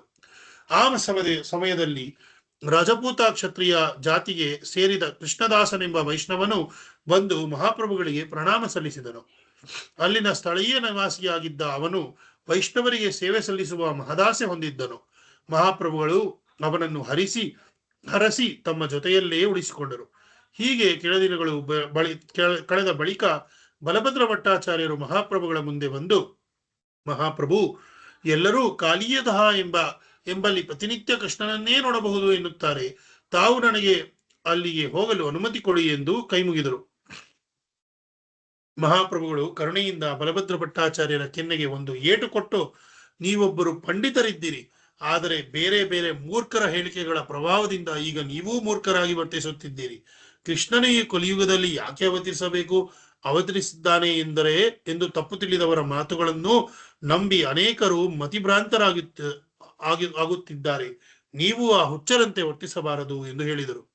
ಮರುದಿನ ಮಹಾಪ್ರಭುಗಳನ್ನು ನೋಡಲು ಕೆಲವು ಗೌರವಾನ್ವಿತವಾದ ವ್ಯಕ್ತಿಗಳು ಬಂದರು. ಅವರು ಮಹಾಪ್ರಭುಗಳಿಗೆ ನಮಸ್ಕರಿಸಿ ನಿಂತು ಮಹಾಪ್ರಭುಗಳು ಅವರಿಗೆ, ನೀವು ಕಾಲಿಯಾದ ಹದ ಕೃಷ್ಣನನ್ನು ನೋಡಿದ್ದೀರಾ ಎಂದು ಪ್ರಶ್ನಿಸಿದರು. ಆ ವ್ಯಕ್ತಿಗಳು ನಿಜಾಂಶವನ್ನು ಅರುಹಿದರು. ರಾತ್ರಿಯ ಹೊತ್ತು ಕಾಲಿಯ ಸರೋವರದಲ್ಲಿ ಒಬ್ಬ ಮೀನುಗಾರನು ದೋಣಿಯ ಮೇಲೆ ನಿಂತು ಮೀನುಗಳನ್ನು ಹಿಡಿಯುತ್ತಾನೆ. ಆತ ದೋಣಿಯ ಮೇಲೆ ಒಂದು ದೀಪವನ್ನು ಹಚ್ಚಿಕೊಳ್ಳುತ್ತಾನೆ. ಅದನ್ನು ನೋಡಿದ ಮಂದಿ ಕಾಳಿಂಗ ಸರ್ಪದ ಮೇಲೆ ಕೃಷ್ಣನು ಕುಣಿಯುತ್ತಿದ್ದಾನೆ ಎಂದು ತಪ್ಪಾಗಿ ಅರ್ಥೈಸಿದ್ದಾರೆ ಎಂದರು. ಮಹಾಪ್ರಭುಗಳು ತಪ್ಪು ತಿಳಿದಿದ್ದು ಹೇಗೆ ಎಂದು ಪ್ರಶ್ನಿಸಿದರು. ಅವರು, ಮಹಾಸ್ವಾಮಿ, ಆ ಮೂಢರು ದೋಣಿಯನ್ನು ಕಾಳಿಂಗ ಸರ್ಪವೆಂದು ಭ್ರಮಿಸಿದ್ದಾರೆ. ದೀಪವನ್ನು ಆ ಕಾಳಿಂಗದ ಹೆಡೆಯ ಮೇಲಿರೋ ರತ್ನ ಎಂದುಕೊಂಡಿದ್ದಾರೆ. ಆ ಮೀನುಗಾರನನ್ನೇ ಅವರು ಕೃಷ್ಣನೆಂದು ತಪ್ಪಾಗಿ ತಿಳಿದಿದ್ದಾರೆ ಎಂದು ಉತ್ತರಿಸಿದರು. ಮಹಾಪ್ರಭುಗಳು ಪ್ರಶ್ನಿಸಿದರು, ಹಾಗಾದರೆ ಶ್ರೀಕೃಷ್ಣ ಎಲ್ಲಿ ಸಿಗಬಹುದು? ಅವರು, ಮಹಾಪ್ರಭು, ಶ್ರೀಕೃಷ್ಣನನ್ನು ಅಲ್ಲಿ ಕಂಡೆ ಇಲ್ಲಿ ಕಂಡೆ ಎನ್ನುವುದೆಲ್ಲ ಭ್ರಮೆ. ಶ್ರೀಕೃಷ್ಣನು ಬೃಂದಾವನದಲ್ಲೇ ಇದ್ದಾನೆ ಎಂದು ನಾವು ದೃಢವಾಗಿ ನಂಬಿದ್ದೇವೆ ಎಂದು ಒಕ್ಕರಳಿಂದ ಉತ್ತರಿಸಿದರು. ಮಹಾಪ್ರಭುಗಳು ಮತ್ತೆ ಕೇಳಿದರು, ನೀವು ಶ್ರೀಕೃಷ್ಣನನ್ನು ಪ್ರತ್ಯಕ್ಷ ಎಲ್ಲೂ ನೋಡಲಿಲ್ಲವೇ? ಆ ಮೂವರು ಕೈ ಮುಗಿದು, ನೀವೊಬ್ಬ ಸನ್ಯಾಸಿ, ಸರ್ವಪರಿತ್ಯಾಗಿ, ಆದ್ದರಿಂದ ನೀವೇ ಜಂಗಮ ನಾರಾಯಣ ಎಂದರು. ಅಂದರೆ ನೀವು ವೃಂದಾವನದಲ್ಲಿ ಕೃಷ್ಣನ ಅವತಾರವಾಗಿಯೇ ಕಾಣಿಸಿಕೊಂಡಿದ್ದೀರಿ. ನಿಮ್ಮ ದರ್ಶನದಿಂದಲೇ ಅನೇಕರು ವಿಮೋಚನಗೊಂಡಿದ್ದಾರೆ. ಮಹಾಪ್ರಭುಗಳು ಕೂಡಲೇ ವಿಷ್ಣು ವಿಷ್ಣು ಎಂದು ದೊಡ್ಡದಾಗಿ ಕೂಗಿದರು. ಆಮೇಲೆ, ನನ್ನನ್ನು ದೇವೋತ್ತಮ ಪರಮಪುರುಷನೆಂದು ಖಂಡಿತ ಹೇಳಬೇಡಿ. ಜೀವಿಯು ಯಾವತ್ತೂ ಕೃಷ್ಣನಾಗಲು ಸಾಧ್ಯವಿಲ್ಲ. ಅಂತ ಮಾತನ್ನು ಯಾರೂ ಆಡಬಾರದು. ಏಕೆಂದರೆ ಒಬ್ಬ ಜೀವಿ ಮತ್ತು ದೇವೋತ್ತಮ ಎಂದಿಗೂ ಸಮಾನರಲ್ಲ. ಸಣ್ಣ ಬೆಂಕಿಯ ಕಿಡಿಯನ್ನು ಬೃಹತ್ತಾದ ಮೂಲ ಬೆಂಕಿಗೆ ಹೋಲಿಸುವುದು ಹೇಗೆ ತಪ್ಪೋ ಹಾಗೆ ಇದು ಕೂಡ ತಪ್ಪು. ಯಾರೇ ಆಗಲಿ ಒಬ್ಬ ಜೀವಿಯನ್ನು ಪರಮಪುರುಷನಿಗೆ ಸಮ ಎಂದು ಹೋಲಿಸಿದರೆ ಆತನನ್ನು ಮೂಢ ಮತ್ತು ನಾಸ್ತಿಕ ಎನ್ನಬೇಕಾಗುತ್ತದೆ ಎಂದರು. ಮಹಾಪ್ರಭುಗಳ ಮಾತಿನಿಂದ ಆ ಮೂವರು ನಿರುತ್ಸಾಹಗೊಳ್ಳಲಿಲ್ಲ. ಅವರು ವಿನಯದಿಂದ, ಮಹಾಸ್ವಾಮಿ, ಯಾರೂ ನಿಮ್ಮನ್ನು ಸಾಮಾನ್ಯ ಮನುಷ್ಯರೆಂದು ಪರಿಗಣಿಸುವುದು ಸಾಧ್ಯವಿಲ್ಲ. ಏಕೆಂದರೆ ನಿಮ್ಮ ಅಸಾಧಾರಣ ಶಾರೀರಿಕ ಮೈಲಕ್ಷಣಗಳಲ್ಲಿ ನೀವು ನಂದ ಮಹಾರಾಜನ ಮಗ ಕೃಷ್ಣನ ಹಾಗೆಯೇ ಇದ್ದೀರಿ. ಒಂದೇ ಒಂದು ವ್ಯತ್ಯಾಸವೆಂದರೆ ನೀವು ಈಗ ನಿಮ್ಮ ಮೂಲ ಮೈಕಾಂತಿಯನ್ನು ಮರೆಮಾಚಿ ಕರಗಿದ ಚಿನ್ನದ ಮೈಬಣ್ಣವನ್ನು ಹೊಂದಿದ್ದೀರಿ. ನೀವು ಕೃಷ್ಣನ ಅವತಾರ ಎನ್ನುವುದಕ್ಕೆ ನಾವು ಸಾಕಷ್ಟು ಉದಾಹರಣೆಗಳನ್ನು ಕೊಡಬಹುದು. ಇಲ್ಲವಾದರೆ ನಿಮ್ಮನ್ನು ಕಂಡ ತಕ್ಷಣವೇ ಎಂಥ ನಾಸ್ತಿಕರಲ್ಲೂ ಮ್ಲೇಚ್ಛ ಯವನರಲ್ಲೂ ಕೃಷ್ಣ ಪ್ರೇಮ ಹುಟ್ಟುವುದು ಹೇಗೆ ಸಾಧ್ಯ? ಆ ಬಾಲವೃದ್ಧರಾಗಿ ಎಲ್ಲರೂ ನಿಮ್ಮನ್ನು ಯಾಕೆ ಮುತ್ತಿಕೊಳ್ಳುತ್ತಾರೆ? ಯಾಕೆ ಹರಿಹರಿ ಎನ್ನಲಾರಂಭಿಸುತ್ತಾರೆ? ಇವೆಲ್ಲ ಅವತಾರಿಯ ತಟಸ್ಥ ಲಕ್ಷಣಗಳು. ಆದ್ದರಿಂದ ನಾವು ನಿಮ್ಮನ್ನೇ ಕೃಷ್ಣ ಎಂದು ಒಪ್ಪಿಕೊಂಡಿದ್ದೇವೆ ಎಂದು ತಮ್ಮ ಖಚಿತ ಅಭಿಪ್ರಾಯವನ್ನು ಹೇಳಿದರು. ಇದನ್ನು ಕೇಳಿದ ಮಹಾಪ್ರಭುಗಳು ಪ್ರಸನ್ನರಾದರು. ಅಲ್ಲಿದ್ದ ಎಲ್ಲರನ್ನೂ ಅನುಗ್ರಹಿಸಿದರು. ಮಹಾಪ್ರಭುಗಳು ಅಕ್ರೂರ ತೀರ್ಥದಲ್ಲಿ ಕೆಲ ಕಾಲ ಉಳಿದರು. ಮಾಧವೇಂದ್ರ ಪುರಿಯವರ ಬ್ರಾಹ್ಮಣ ಶಿಷ್ಯನು ಸಹ ಮಹಾಪ್ರಭುಗಳ ಜೊತೆಗೇ ಇದ್ದ. ಆತ ಮಥುರಾ ನಗರದ ಮನೆಗಳಿಗೂ ಹೋಗಿ ಮಹಾಪ್ರಭುಗಳನ್ನು ಭಿಕ್ಷೆಗೆ ಆಹ್ವಾನಿಸಲು ವಿನಂತಿಸಿದ. ಇದರಿಂದ ಮಥುರೆಯ ಸಂತಸಗೊಂಡ ಬ್ರಾಹ್ಮಣರು ಗೃಹಸ್ಥರು ಗುಂಪಾಗಿ ಬಂದರು. ನಮ್ಮ ಮನೆಗೇ ಬರಬೇಕು ಎಂದು ಮಹಾಪ್ರಭುಗಳನ್ನು ಆಹ್ವಾನಿಸಿದರು. ಮಹಾಪ್ರಭುಗಳು ಬಲಭದ್ರ ಭಟ್ಟಾಚಾರ್ಯರಲ್ಲಿ, ಇಷ್ಟೊಂದು ಆಹ್ವಾನಗಳು ಇರುವಾಗ ಯಾವ ಮನೆಯನ್ನು ನಾವು ಆಯ್ಕೆ ಮಾಡುವುದು ಎಂದು ಪ್ರಶ್ನಿಸಿದರು. ಈ ಆಹ್ವಾನಗಳ ಜೊತೆಗೆ ವೈದಿಕ ಧರ್ಮವನ್ನು ಕಟ್ಟುನಿಟ್ಟಾಗಿ ಪಾಲಿಸುವ ಕನ್ಯಾಕುಬ್ಜ ಮೂಲದವರಿಂದಲೂ ಆಹ್ವಾನಗಳು ಬರತೊಡಗಿದವು. ಜೊತೆಗೆ ದಕ್ಷಿಣ ಭಾರತವೇ ಮೊದಲಾದ ಪ್ರಾಂತ್ಯಗಳಿಂದ ಬಂದ ಬ್ರಾಹ್ಮಣರು ಮಹಾಪ್ರಭುಗಳನ್ನು ಭೋಜನಕ್ಕೆ ಆಹ್ವಾನಿಸಲು ಮುಂದಾದರು. ಉತ್ತರ ಭಾರತ ಬ್ರಾಹ್ಮಣರನ್ನು ಈ ದಿನಗಳಲ್ಲಿ ಪಂಚಗೌಡ ಬ್ರಾಹ್ಮಣರೆಂದು ಗುರುತಿಸಲಾಗುತ್ತಿತ್ತು. ಅವರು ಹೆಚ್ಚಾಗಿ ಕಾನ್ಯಕುಬ್ಜ, ಸಾರಸ್ವತ, ಗೌಡ, ಮೈಥಿಲ ಮತ್ತು ಉತ್ಕಲ ಮೂಲದವರಾಗಿದ್ದರು. ದಕ್ಷಿಣ ಭಾರತದ ಬ್ರಾಹ್ಮಣರನ್ನು ಪಂಚದಾಕ್ಷಿಣಾತ್ಯ ಬ್ರಾಹ್ಮಣರೆಂದು ಕರೆಯಲಾಗುತ್ತಿತ್ತು. ಅವರು ಆಂಧ್ರ, ಕರ್ನಾಟಕ, ಗುಜರಾತ್, ದ್ರಾವಿಡ ಮತ್ತು ಮಹಾರಾಷ್ಟ್ರದ ಮೂಲದವರಾಗಿದ್ದರು. ಈ ಎರಡೂ ಪ್ರದೇಶಗಳ ಉತ್ತರ ಮತ್ತು ದಕ್ಷಿಣ ಭಾರತ ಬ್ರಾಹ್ಮಣರು ಕಟ್ಟುನಿಟ್ಟಾಗಿ ವೈದಿಕ ಧರ್ಮವನ್ನು ಪರಿಪಾಲಿಸುತ್ತಿದ್ದರಿಂದ ಇವರೆಲ್ಲರಿಗೆ ಶುದ್ಧ ಬ್ರಾಹ್ಮಣ ಎಂಬ ಗೌರವಿತ್ತು. ಆ ಬ್ರಾಹ್ಮಣರು ತಾವೇ ಸ್ವತಃ ಪ್ರತಿದಿನ ಬೆಳಗ್ಗೆ ಅಕ್ರೂರ ತೀರ್ಥಕ್ಕೆ ಬರುತ್ತಿದ್ದರು. ಅಲ್ಲೇ ಅಡಿಗೆ ಮಾಡಿ ಸಾಲಿಗ್ರಾಮ ಶಿಲೆಗೆ ನೈವೇದ್ಯ ಮಾಡುತ್ತಿದ್ದರು. ಆಮೇಲೆ ಮಹಾಪ್ರಭುಗಳಿಗೆ ಭೋಜನವನ್ನು ನೀಡುತ್ತಿದ್ದರು. ಒಂದು ದಿನ ಮಹಾಪ್ರಭುಗಳು ಅಕ್ರೂರ ತೀರ್ಥದ ಸ್ನಾನಘಟ್ಟದಲ್ಲಿ ಇದ್ದರು. ಆ ಹೊತ್ತಿನಲ್ಲಿ ಅವರಿಗೆ ಸ್ನಾನಘಟ್ಟದಲ್ಲೇ ಶ್ರೀಕೃಷ್ಣನ ಪರಮಾಪ್ತನಾದ ಅಕ್ರೂರರನ್ನು ವೈಕುಂಠವನ್ನು ನೋಡಿದ ಎನ್ನುವುದು ನೆನಪಿಗೆ ಬಂತು. ಮಹಾಪ್ರಭುಗಳ ಚಿತ್ತದಲ್ಲಿ ವೃಂದಾವನವಾಸಿಗಳೆಲ್ಲರೂ ಈ ತೀರ್ಥದಲ್ಲಿ ಗೋಲೋಕ ವೃಂದಾವನವನ್ನು ನೋಡಿದ್ದರು ಎನ್ನುವ ಯೋಚನೆಯೂ ಸಹ ಬಂತು. ಮಹಾಪ್ರಭುಗಳು ಅಕ್ರೂರ ತೀರ್ಥದ ನೀರನ್ನು ನೋಡುತ್ತಾ ನಿಂತರು. ಅವರಲ್ಲಿ ಈ ನೀರಿನೊಳಗೆ ವೈಕುಂಠವೂ ಇದೆ ಎನ್ನುವ ಭಾವವೂ ಹುಟ್ಟಿತು. ಅವರು ನಿಂತಲ್ಲಿಂದಲೇ ದಡಕ್ಕನೆ ಅಕ್ರೂರ ತೀರ್ಥಕ್ಕೆ ಜಿಗಿದರು. ಎಷ್ಟು ಹೊತ್ತಾದರೂ ಮಹಾಪ್ರಭುಗಳು ಮೇಲಕ್ಕೆ ಬಾರದೇ ಇರುವುದನ್ನು ಗಮನಿಸಿದ್ದ ಬಲಭದ್ರ ಭಟ್ಟಾಚಾರ್ಯರು ತಾವೂ ನೀರಿಗೆ ಜಿಗಿದರು. ಮಹಾಪ್ರಭುಗಳನ್ನು ಹೊರಗೆಳೆದು ನಿಟ್ಟಿಸಿರು ಬಿಟ್ಟರು. ಬಲಭದ್ರ ಭಟ್ಟಾಚಾರ್ಯರಿಗೆ ಇದರಿಂದ ತೀವ್ರ ಆತಂಕವಾಯಿತು. ಅವರು ಮಹಾಪ್ರಭುಗಳ ಪ್ರೇಮೋನ್ಮಾದ ಮತ್ತು ದೈವೋನ್ಮಾದಗಳನ್ನು ಹಲವಾರು ಬಾರಿ ನೋಡಿದ್ದರೂ ಅದರಿಂದ ಮಹಾಪ್ರಭುಗಳಿಗೆ ಇರುವ ಜೀವಾಪಾಯದ ಬಗ್ಗೆ ಇದುವರೆಗೆ ಯೋಚಿಸಿರಲಿಲ್ಲ. ಆದರೆ ಮತ್ತೆ ಮತ್ತೆ ಮಹಾಪ್ರಭುಗಳು ಈ ರೀತಿ ವೃಂದಾವನದಲ್ಲಿರುವ ತೀರ್ಥಗಳಿಗೆ ಧುಮುಕಿದರೆ ಅವರನ್ನು ಹೇಗೆ ರಕ್ಷಿಸುವುದು ಎಂದು ಅವರು ಚಿಂತಾಕ್ರಾಂತರಾಗಿ ಸನೋಡಿಯ ಬ್ರಾಹ್ಮಣನಲ್ಲಿ ಏಕಾಂತವಾಗಿ ವಿಚಾರ ಮಾಡಿದರು.